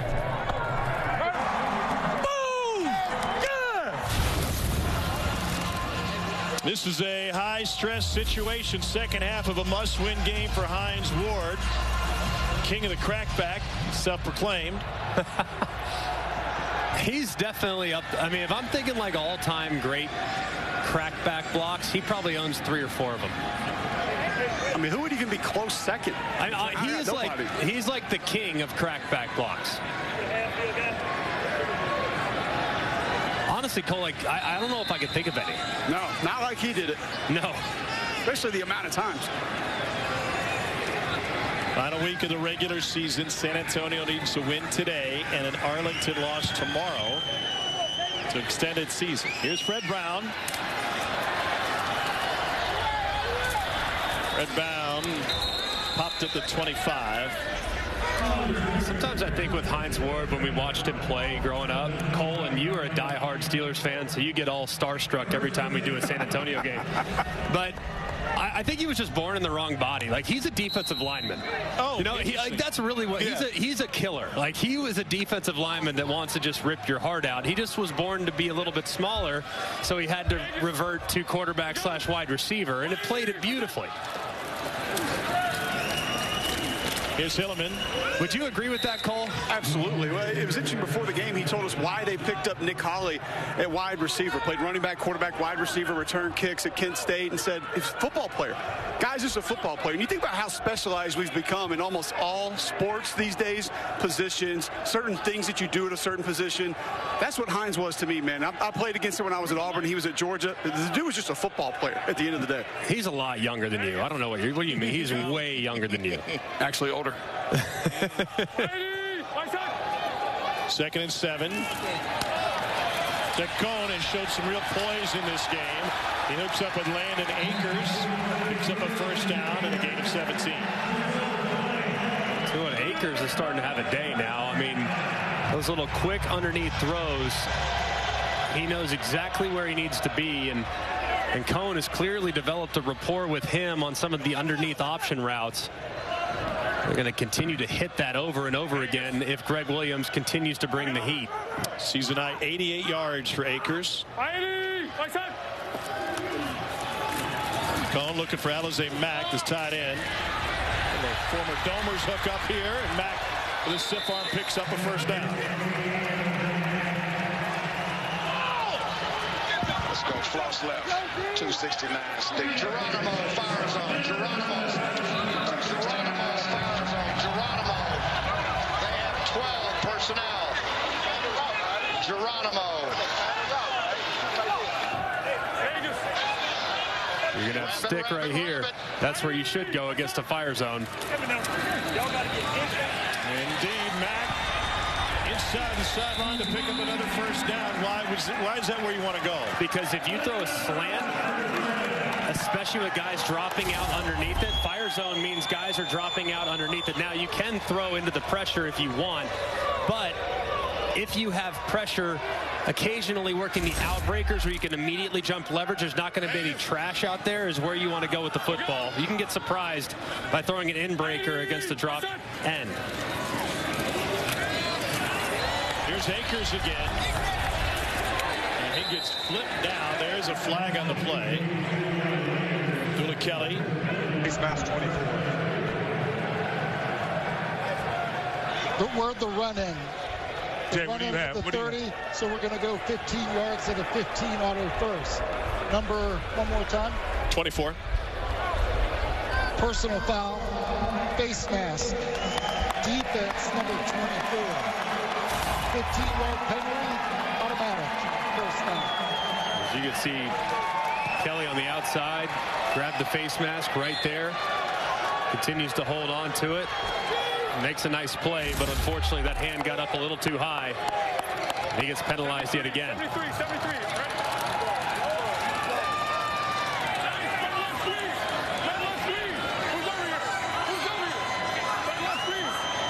6 seconds on the clock. Better hustle. Omaha.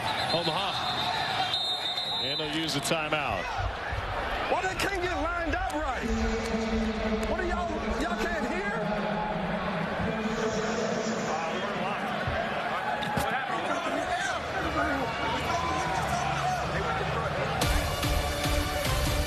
Last week of the regular season, and we finish up with a doubleheader tomorrow. Arlington can win against Houston and get a rematch with Houston in the South Division playoff next week. They need to win just to make the postseason. Meanwhile, Seattle battling with St. Louis for postseason berth. They're home against the Vipers at 7 o'clock on ESPN2. As always, every game streams on ESPN+. Seattle DC would make for a really interesting game next week in the playoffs. That would be a barn burner. Take the over already? I think the over will be at 78, and I might fire the over. Stop it. A lot of points will be scored if those are the two teams that match up for the North Division Championship. Going to plant their flag in enemy territory.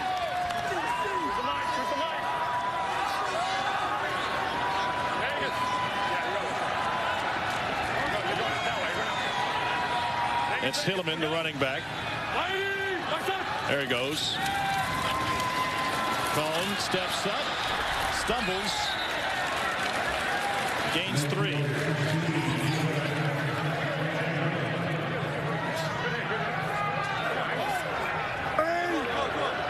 2nd and 7. Akers back in the game. 369, 369. He's their leading receiver, 8 catches for 90 yards.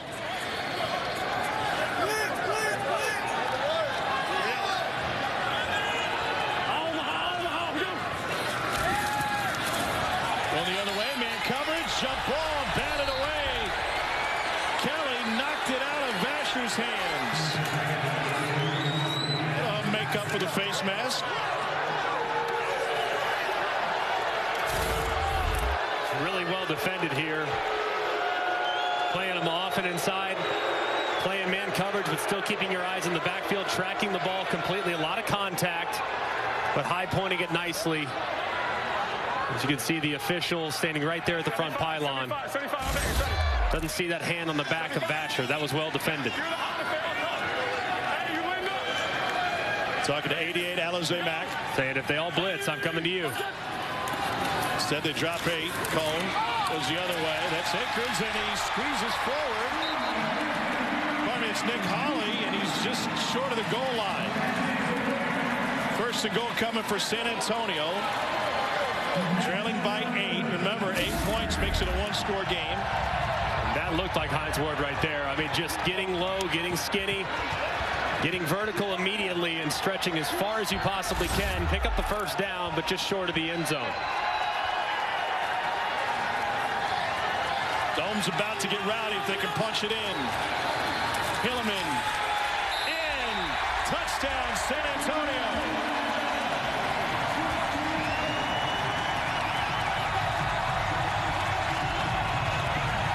Biggest party of the year outside, turning it into a big party inside.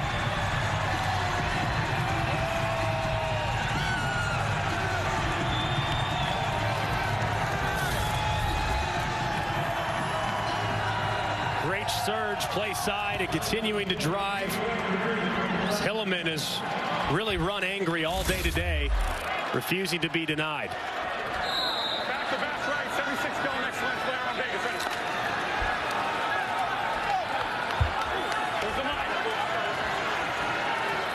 If you get man coverage, watch the motion. If the defender runs with the motion guy, now you hit your slant right here.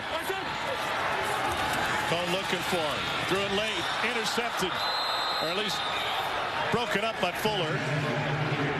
What threw off the timing of that from the QB perspective? They played inside leverage. So when you have a slant, it's very, very difficult to win inside. You look at the defender and where he's lined up. You get exactly what you want defensively. You're getting man coverage. But usually in man coverage, unless it's all-out pressure, look at the defender. Look how far inside Vasher even turns his hips and won't allow him to cross face. That was really well defended there by Trayvon Fuller as they brought the pressure, all-out pressure, inside leverage, and they just can't win across his face. In a perfect world, you'd have a fade there, you'd have an out route there, but couldn't get the hand signal. With the slant, the fade, in a perfect somebody else. For instance, Peyton Manning sees that. He's giving him a quick signal to the out route, meaning he's going to run to the front pylon. The guy's 2 yards inside. He can't cover an out route, so give a quick hand signal, and next thing you know, Vasher would run a 5-yard out and walk into the end zone to be a laugher. It's interesting that you compared it, though, to Peyton Manning, one of the greatest ever. How common is that at the next level to be able to identify it and change it in that scenario? You have to have the freedom to do so from your offensive coordinator first and foremost. Secondly, you got to be on the same page with your wide receivers, and obviously game 10 in a new league, maybe they haven't quite developed that chemistry to be able to work in tandem and work in unison like that just yet. But Jack Cohn's got San Antonio to must-win within 2. Trying to take down the top team in the league and get to the postseason. ESPN's presentation of the XFL on ABC will return after this message and a word from our ABC stations. I think the guys are they keep working. We're starting to get some energy, getting guys fired up, the crowd's fired up. So we just got to keep working, keep playing, and we'll have good results. What's it been like going against that pressure? They're definitely throwing a lot of things at us, but we can handle it. We just got to stick to our rules, and we got it. Thank you. Thank you. Like Katie, thanks. Jordan Ta'amu, part of this 2 QB system for DC. So we start the 4th quarter. And the defenders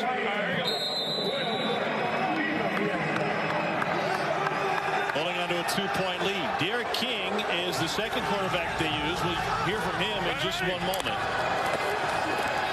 Got to run it. Thomas pulls it back. It's batted away. Derek King with Cole Kublik to walk us through this DC possession. Hey, Derek, just want to kind of get a feel for this offense through your eyes, what you're seeing. I know you're going to get the call here in your hat, so just kind of take us through what you see right now. Right now, we got trips right in Alaska. It's going to be a freeze play. Coach Keiss wants to see what kind of coverage they're going to, and he'll call it right after this. We got Linda. So we got outside zone left, stick concept to the right. We got a stick. We got a bubble by number 2. Throw it. Throw the bubble. Yep. You say throw it. Quarterback always wants to throw the RPO. It's an RP throw, right? Absolutely. If we can throw, we definitely want to throw it. Most quarterbacks. All right, so big third down coming up. Just walk us through what you got and what you're seeing from the defense. We got spread left, Zach, red, 3 under. So we're going to send that inside receiver in motion. We got under concept. We got an outside curl by X, under route dig, and a big post. Hopefully, we're going to work it left to right, so the curl, not there. Got pressure, got the flush. Tamu smashed, but he picked up the first down, Cole. Yeah, first down yardage. Yeah. All right, so one of the reasons you got to go. You don't let me hold you up. All right, one of the reasons I wanted to get your thoughts on this, I had a talk with your college offensive coordinator, Rhett Lashley. You had the torn ACL. You couldn't participate in the spring game. He said he actually gave you the headset, and you called series on your first 2 drives. What happened? 2 touchdowns, man. I'm a quarterback. So I want to throw the ball downfield. The guys make good plays, and we scored twice. Is that in your future, coaching? That's my plans. I definitely want to be a coach one day. Maybe sooner than later. Who knows? We'll get one more for you here on this second down. What you're seeing, what's going through the mind of the backup quarterback? So we got 2nd and 7. We got Texas right, 22 duo Z glance. So it's going to be the O-line making duo blocks with inside zone, and number 3 receiver has a glance. We're going to read that Mike back. If the Mike back flies up, we're going to throw the glance right behind his head. If he sits back and hand it off, should be a hand. He handed it off. The running back made a great play. First down. That's how it should work every time. I mean, how much fun is it handing the ball to that guy? It's pretty fun, man. He's a great player. He makes our job easier. He's a really good back. You got to have somebody like him to make you not throw the ball as a quarterback. Can you say it again? I'm sorry. You got to have a running back like him to make you not throw the ball in an RPO. Yeah. Sometimes the RPO's not open. We love to hand the ball to the AB. He's a great back. He always makes plays for us. What are you seeing here? We in 3-by-1 formation. I didn't get the play clock I was talking, but it's flex. Let me see. Little inside zone. The end squeeze, but they blitz. They squeeze Pill at the back, so they had somebody out there for Jordan. He made a good play. Derek, we appreciate the time, man. Thank you. Thank you. Now you can see, as he mentioned to Cole, that when his playing days are done, coaching would be in his future. 2nd down 11 for Jordan Ta'amu.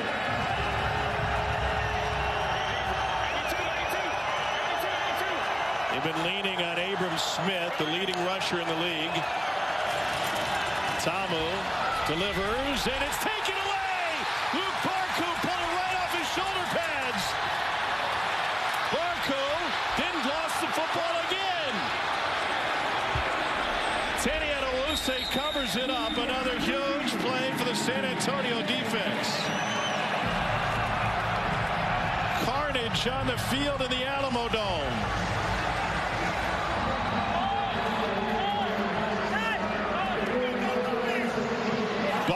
Injured on the return.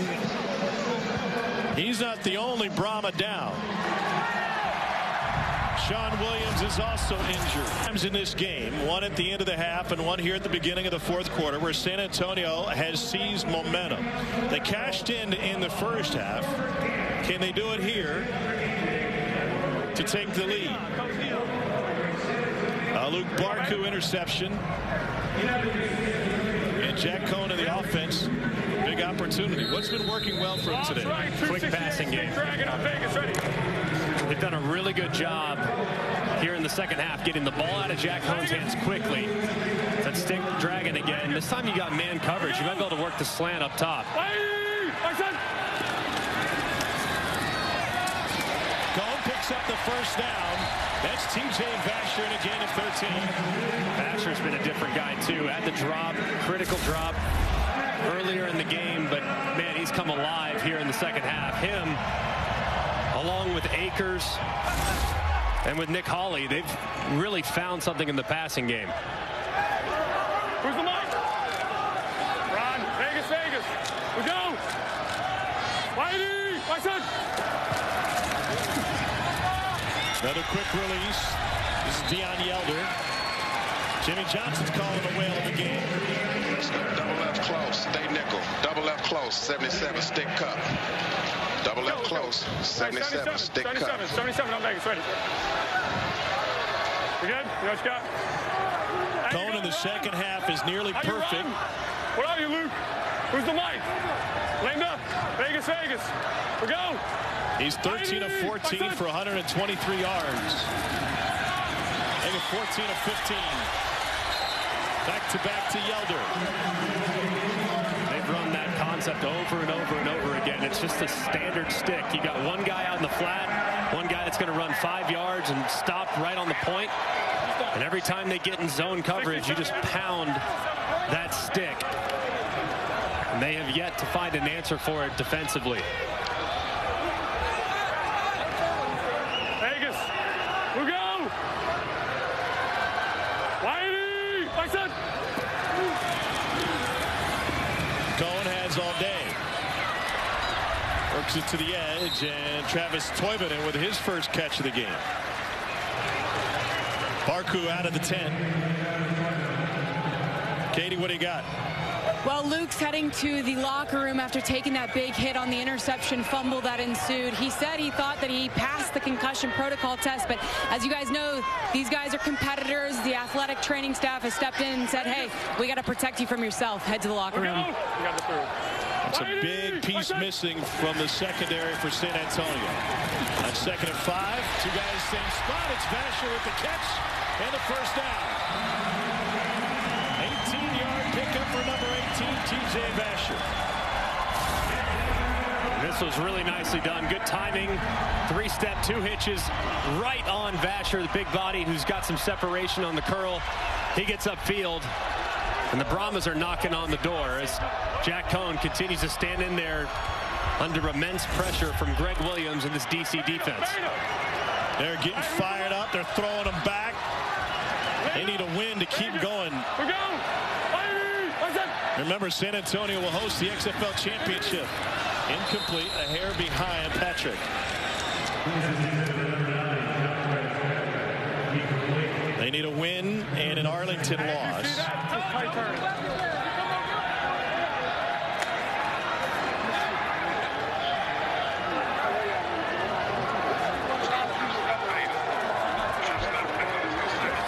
75 on Vegas. Ready. Who's the mic? Vegas. We go. We're at pressure right here. Coming up the middle. Quick release. It's complete. But nowhere to move for Nick Hawley. Oh, man, they overloaded the protection, but they didn't cover on the outside. They did not cover TJ Vasher, who was wide open. Instead, he gets it out immediately, which is fine. If they bust the coverage, you can't anticipate that. You certainly can't do it in less than 2 seconds. Well, that blitz is breathing fire. We go. Field goal wouldn't be the worst thing in the world. 3rd down. Cone back to the end zone. Incomplete, trying to find Vasher. Kelly with the coverage. Hines Ward can challenge if he wants. I think you got to challenge this. You got water bottles on the bench. I mean, it looked like the defender had completely wrapped up TJ Vasher there initially, but his eyes were looking back the whole time. Worth using a timeout to think about. It's a challenge with the clock's running. The clock's challenge it. Let him challenge it. Timeout. He's good. This is the shot right here. Is he calling a timeout to challenge? I think you got to challenge that. Coach, I've got the look. Are you calling a timeout to challenge? He's challenging? Okay. All right. San Antonio is challenging the rules on the field. That there was no defense defensive pass interference. Okay, Reggie, I'm with you. I'll let you know. I'm going to look at it. Of course, you can challenge anything in the XFL. Both hands, even though the defender's looking for the ball, he's got him wrapped up right there with the ball in the air. And there's a restriction before the ball arrives. I'm going to go to Skycam next. All right, Dean's taking a look at it. Skycam is not as good as my original shot. No end zone. Near handle's my best look. I do have a foul. I've got him wrapped up, both hands clearly wrapped up, material restriction. Okay, Reggie, after review, we do have a foul for defensive pass interference, number 24 on DC. So we're going to be first and goal at the 1 yard line. San Antonio keeps their timeout, but they're done for challenge. After further review, it's been determined there was pass interference. Defense number 24. The foul occurred in the end zone, and by rule, the ball will be placed at the 1 yard line. First and goal. San Antonio has won the challenge and will not be charged with the timeout. Sound and fury signifying defensive pass interference. Joe Porter and Hines Ward. Emotional on the San Antonio sideline. Now first and goal.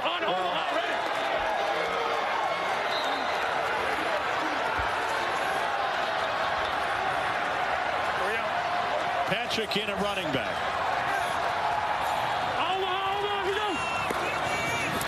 Patrick swallowed up before he can get to the line of scrimmage. Second and goal.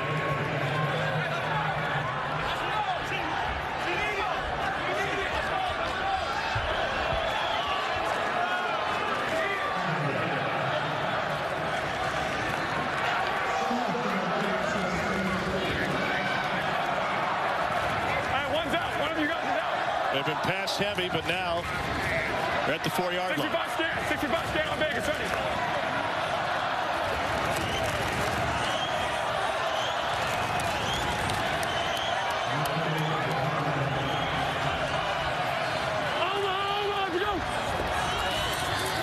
Going to the end zone. Vasher got a hand on it, but only one.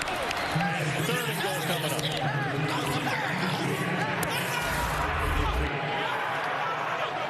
Pretty good throw. It's not quite enough air for Vasher to get underneath it.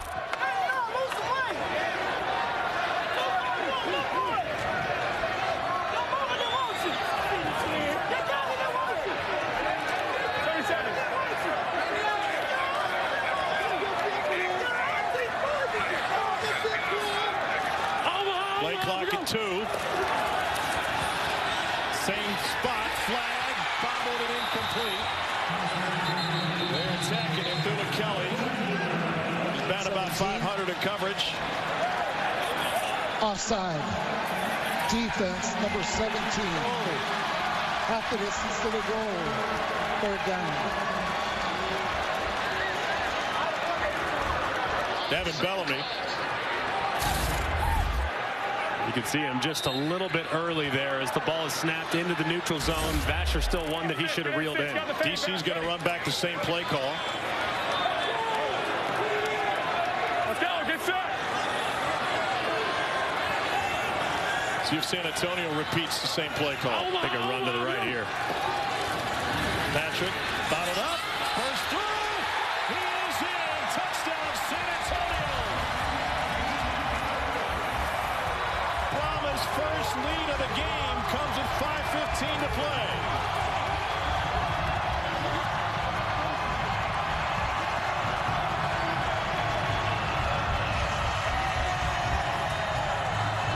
Now an interesting decision here for San Antonio. Do you go for 2 to make it a 6-point game, which would basically put the game on the line in a touchdown and an extra point situation, or do you go for 3 to make them make a decision, but they opt to go for 2 here, make it a 6-point ball game. They hadn't converted a 2-point conversion all season until this game. Jack Cohn going to Hilleman, and he is in.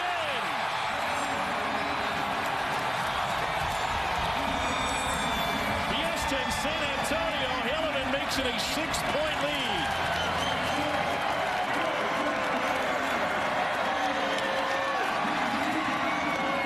Pivotal play plays made by the San Antonio defense throughout this game.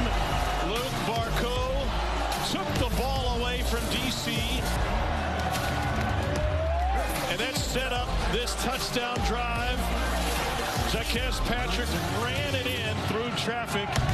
And then John Hilleman took the pass from Jack Cohn for the conversion. Hines Ward team leading by 6 in a must-win game.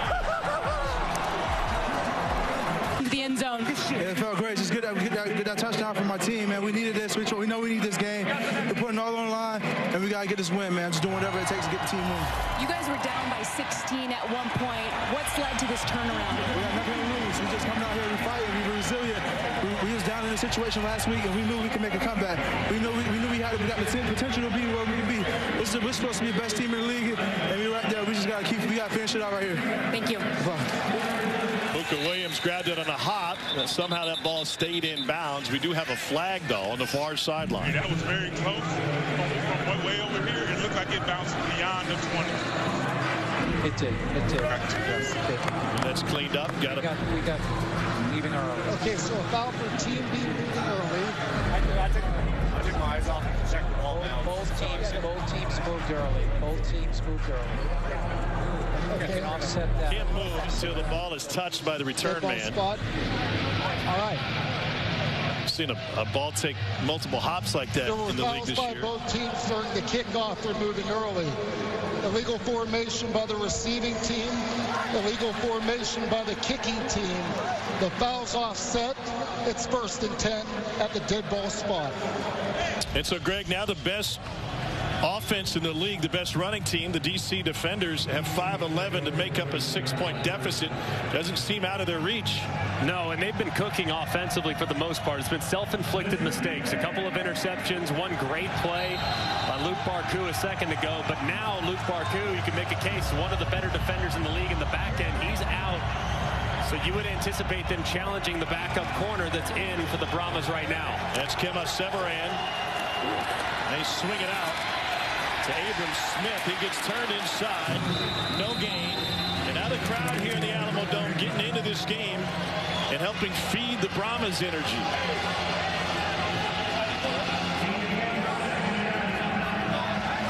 They clinch a playoff spot with a win today and an Arlington loss tomorrow. It's must win for San Antonio. Lose and the offseason starts tomorrow. Tommel pulls it back, delivers for a first down. Brandon Smith with a 21-yard gain. And just a thing of beauty, he's looking at that weak side linebacker. As soon as that weak side linebacker collapses, that's Tenny Adewusi, throws it right in behind him on the glance route for a nice big completion. All sorts of movement, flags and towels on the ground. With contact, right? Yeah, with contact. Yep, encroachment 90. Matthew Gotel. 5-yard penalty, first down. A couple of games with playoff implications tomorrow to wrap up the regular season. If San Antonio wins here, Bob Stoops' Arlington team needs a win tomorrow against Houston to play for the South Division Championship. Meanwhile, it's a tiebreaker battle between Seattle and St. Louis. Sea Dragons have the Vipers tomorrow on ESPN2 tomorrow night. Every game streams on ESPN+. DC and Houston already have their playoff spots reserved. After the penalty, 1st and 5. Tommel has room. First down run for the Defenders. Great fake, turns into a 13-yard gain. And a really nice job reading Drew Beasley. It meant a line scrimmage. He crashes down, taking away the run play. And then Tomu just has to make one guy miss, and he's off to the races because of man coverage on the perimeter. Just a great read there by the quarterback. 3.5 and rolling.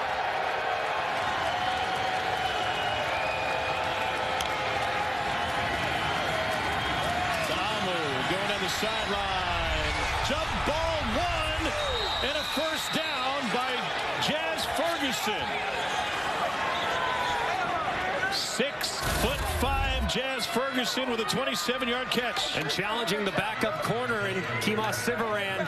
As you can see, Jazz Ferguson using that length, timing it nicely, taking it right off the top of Sivaran's helmet and creating another big play down the field.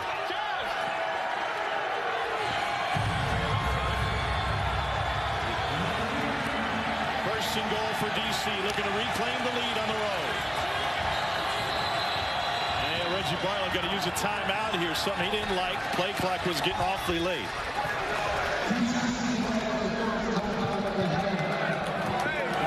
Man, oh man, Greg McElroy, there was some concern, and we talked to the DC coaches about this.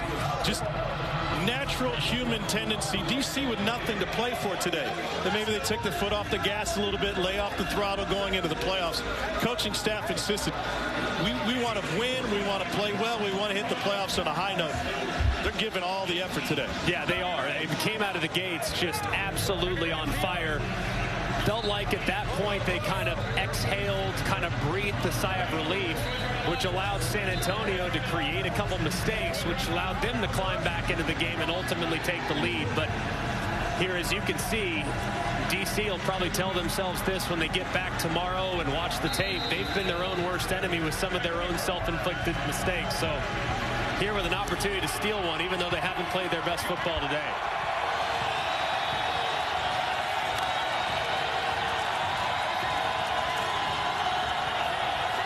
League's leading rusher is next to Jordan Ta'amu. That's Abram Smith. Going to run a quarterback keep, and he takes it in. Ta'amu with a 4-yard touchdown run.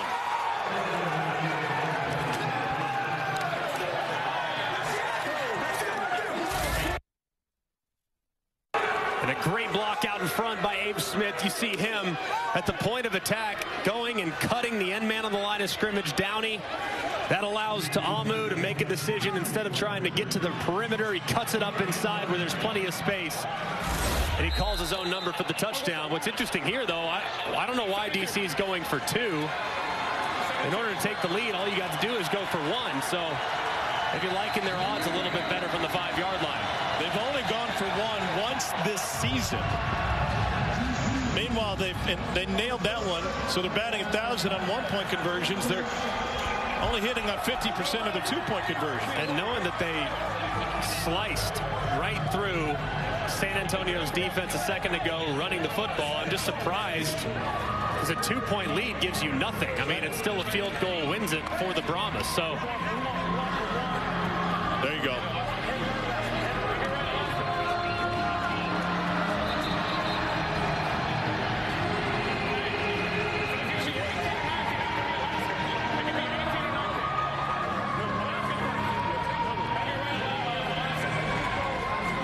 What do you got in Alaska?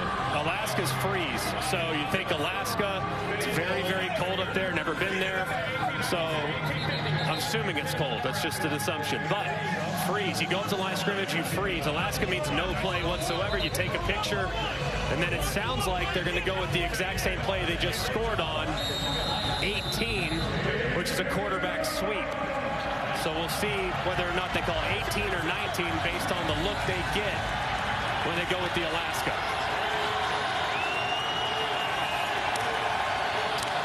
The lead. There's 19. So quarterback sweep to the left. Ta'amu. Battle. Sees in. The ball came out, but it looked like he'd already crossed the goal line. Ellis ended up with it anyway. Same play. Consecutive runs for Jordan Ta'amu. And DC back in front by 1. Another unbelievably good block from Abe Smith. This time he flattens the defender right in the hole. Look at him meet up right there. Puts that defender on his back, and the next thing you know, Ta'amu's right behind him. Just wills his way across the line of scrimmage for the conversion. Low end zone. The ball comes in the event. The low end zone, that's which is almost the same shot. Here's the ball coming loose, but he's already in the end. See where he is when the ball comes loose? See where his body is?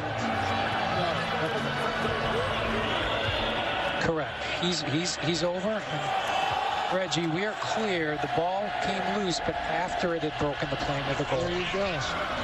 Thank you. Yep. Thank you, Dean. And that's key because sure in this situation, similar to fourth down, only the guy who fumbled could recover it. After further review, the ruling on the field is confirmed. Even though DC did recover it, that's a moot point. So Jordan Ta'amu, consecutive runs across the goal line. Once again, the simplicity of this DC offense is really what makes it tick. Very impressive, and you could see just how quickly they got down the field. If there was ever going to be a criticism of that drive, is that they scored too quick. That would be the one complaint, but of course, you find yourself with a lead, 2 minutes and 30 seconds left, you'll take it any day of the week, but does leave a lot of time for the Brahmas. It's like the Fiesta being too much fun. You might pay for it the next day. Here's Fred Brown. Fred Brown with a huge hole. Taken down by the kicker at the 48. It's a 40-yard return, and the Brahmas will have a short field to work with 2:26 left. Go Kielbling. Defenders quarterback Jordan Ta'amu, you leave that scoring drive. Start with this, the confidence in Jazz Ferguson to throw that fade that led up for the score. Yeah, he's a big guy.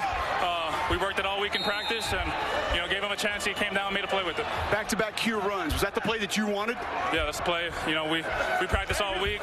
They were going to give us a box. We had blockers, and they just had to go in there and score. And, offensive line did a great job. Thanks, Jordan. Thank you. Pride of Oxford, Mississippi. Party at Funky's if they can pull it off. Here's T.J. Vasher. Forced out of bounds by Kelly, who's been at the center of just about every big play here in the fourth quarter. Good and bad. Might just want to take this one to the 2-minute warning.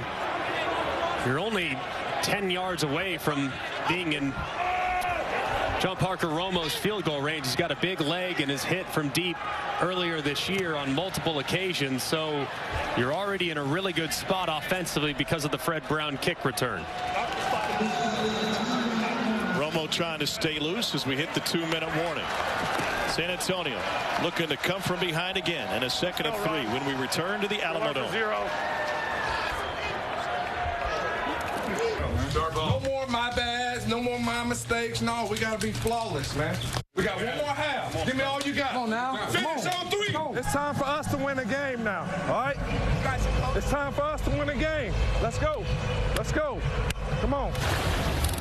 Hines Ward has won everything from Dancing with the Stars to the Super Bowl, but now his Brahmas need to come from behind for a second time to win this and keep their XFL season alive. And they'll lean on the running game of Zacchaeus Patrick, and he picks up a first down. No timeouts remaining for the Brahmas. Can continue to run the football. Already referenced that John Parker Romo is comfortable from this range. He can hit from here. The big thing is that Greg Williams is going to start to bring the house. He's got to knock you out of field goal range. So your thought process as a quarterback is I have to get the ball out immediately. Because right now, even if we take a knee or spike it 3 straight times, we can still kick a game-winning field goal. Cannot lose yardage here at any point in the next few plays. Romo's long is 57. Cole, dangerous. 125 remaining. Jimmy Johnson is the offensive coordinator. Let's go. Trips left. Let's go. Trips left. All right, let's go 75. Let's go trips left beta. 75 Thunder. Trips left beta. 75 Thunder. Vegas. We go.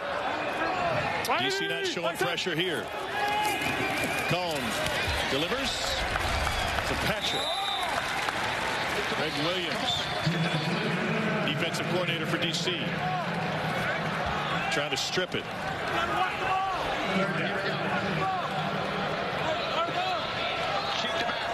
Cheek to back. Will single press. Stop. Cheek to back. Will single press. Trip plus stack zing, 65 scan, smash F juke on Vegas, ready. Better hustle, only 8 on the play clock. Here we go, here we go. Good choice. It's too important of a play to rush it and be discombobulated. That's a well-used timeout by Jack Cohn there. So 44 seconds left. Run the ball. It's fine. If that one vacates, I'm in the juke. But 0, juke should be fine. But I just don't want to take a sack. That's the only thing that concerns me.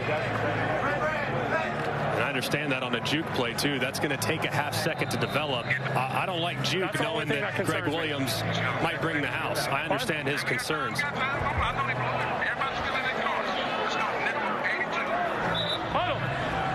Because juke is a route that forces you to set up the defender and quite literally try to juke him out at the top of the stem. That takes a half second, and if they're blitzing the house, you're not going to be able to get that thing out in time. Scan on Vegas, right? What?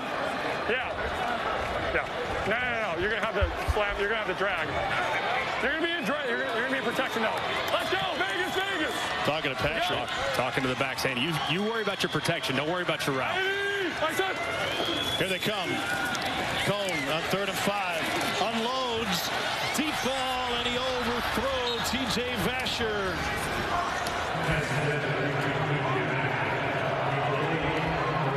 Fourth down, 37 seconds remaining, and John Parker Romo, who's proven to be the best kicker in the league, on for the lead. And Cohn, worried about that pressure, comes off at the play side just a little bit too quickly, tries to find an outlet, and overshoots the 6'6" Vasher. Just an unfortunate play there, anticipating pressure, and that pressure not really coming. Well, the best legs in the league, and DC will use a timeout. That gives them a practice kick, which, by the way, was good. It would have been good by another 10 yards. Last timeout for the defenders. Hey, yo, let's go block this, man. Final week of the regular season and the final day coming your way tomorrow, starting on ESPN at 3 o'clock. If San Antonio wins this, Arlington needs the answer to get into the postseason. Houston's already clinched the South and home field advantage. Then at 7 o'clock to close the regular season, Vegas in Seattle to take on the Sea Dragons. Every game streaming on ESPN Plus. Every game in the final weekend with playoff implications. What a year it's been in the XFL, and we're far from done.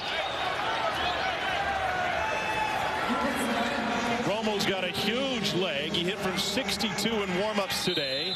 Inside in the Alamo Dome, this is from 53. And the lead. Wing the holder. And it is no good. Only the second miss of the season for Romo.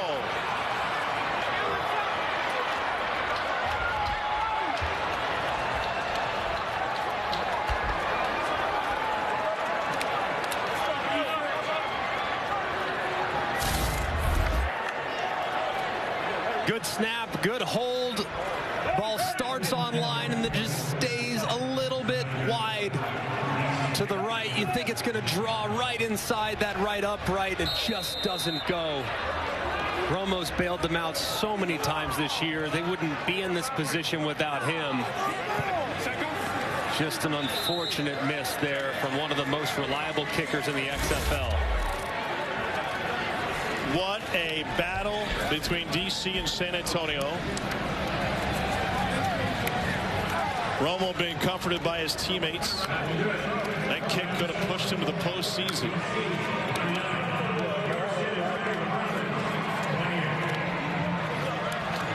And so now the South Division is set. Arlington is in. They'll take on Houston next Saturday. DC will be at home next week. Go win it, they say. Opponent still to be determined. Reggie Barlow's the DC head coach. He's with Cole Kubelik. Coach Barlow, your team had the playoffs already wrapped up. You had home field already wrapped up. What does it say about your group, the fight and the grit that they showed to finish this game out today? Yeah, we talk about to do it in public, you got to do it in private. And the stress and pressure, the most rehearsed action will arise. We've put these guys through that throughout the week. Greg has, Coach Kais has. They stayed in the fight, and we were able to pull the win out. You needed a massive drive late from quarterback Jordan Ta'amu in your offense. Just take us through your perspective. What did you see when they're able to go down and punch it in towards the end of the fourth quarter?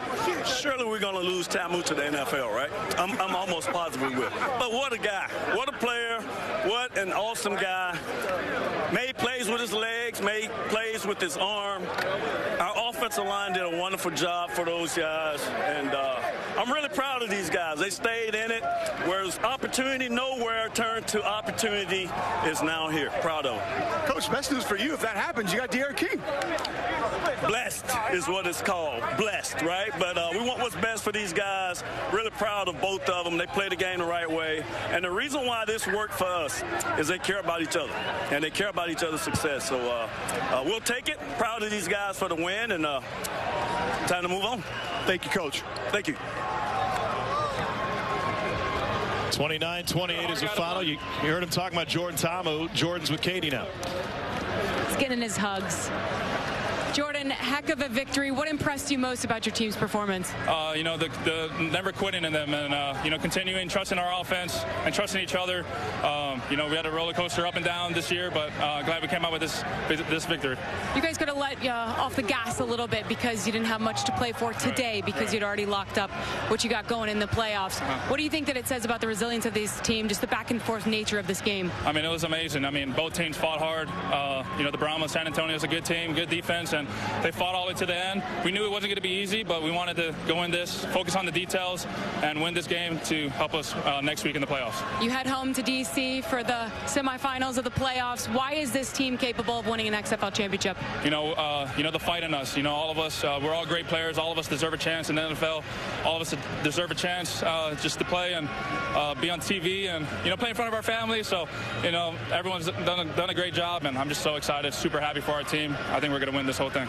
Coach Barlow just said, surely we lose Jordan to the NFL. What do you have to say about that? I'm going to say I'm going to trust the process. I'm going to trust God and trust in myself. Best of luck next week. Thank you so much. So Jordan Ta'amu and the D.C. defenders knew they had home field advantage wrapped up, but still he took some hits in this game. They really battled in this game. It all came down to a kick, and a kick that could have put San Antonio possibly into the postseason. This is John Parker Romo, who had only missed once all season. And after he missed this one, he felt like he had let his team down. His quarterback, Jack Cohn, always the leader, had other thoughts indeed. That's on me, baby. That's on me. I got you, baby. Appreciate you. I got you. It's on me. And that's leadership from Cohn. Great leadership from Ta'amu. And we're set almost for the postseason now. Just one spot left. Let's go, bro. Trying to figure out who gets in between Seattle and St. Louis. Cole Kublik down on the field. Here with defenders linebacker Francis Bernard. Take us through just late. You guys had to come up with a couple of big stops, and I know you gave up some plays you didn't want to, but what was the mindset? What was the conversation like on the sideline in the huddle to be able to close the game out? Man, it was just next play mentality, you know. It's pro football, so they're going to make plays. We're going to give up plays. That's just part of it. And so, you know, our coaches kept saying, hey, next one, you know, move on to the next. We got to have that emotional toughness, and I thought we did a good job today. But, you know, we got to clean some things up, but at the end of the day, we won, so it was good. How do you turn the page now and prepare for the playoffs? Man, just, you know, we got to be grateful for the things we did in the regular season, but we got to see who wins, you know, and I don't know who won, but we're excited to go play in the playoffs, and it's going to be a big game. Thank you very much. Congrats. Yep, thank you. Well, D.C. has been the best team in the league all season. They proved that once again today, but they've been playing some close games late where the point differential last four is only 3 points now. D.C. 9-1 wins the North. They'll be home. The South is set now. Arlington plays Houston tomorrow to close the regular season.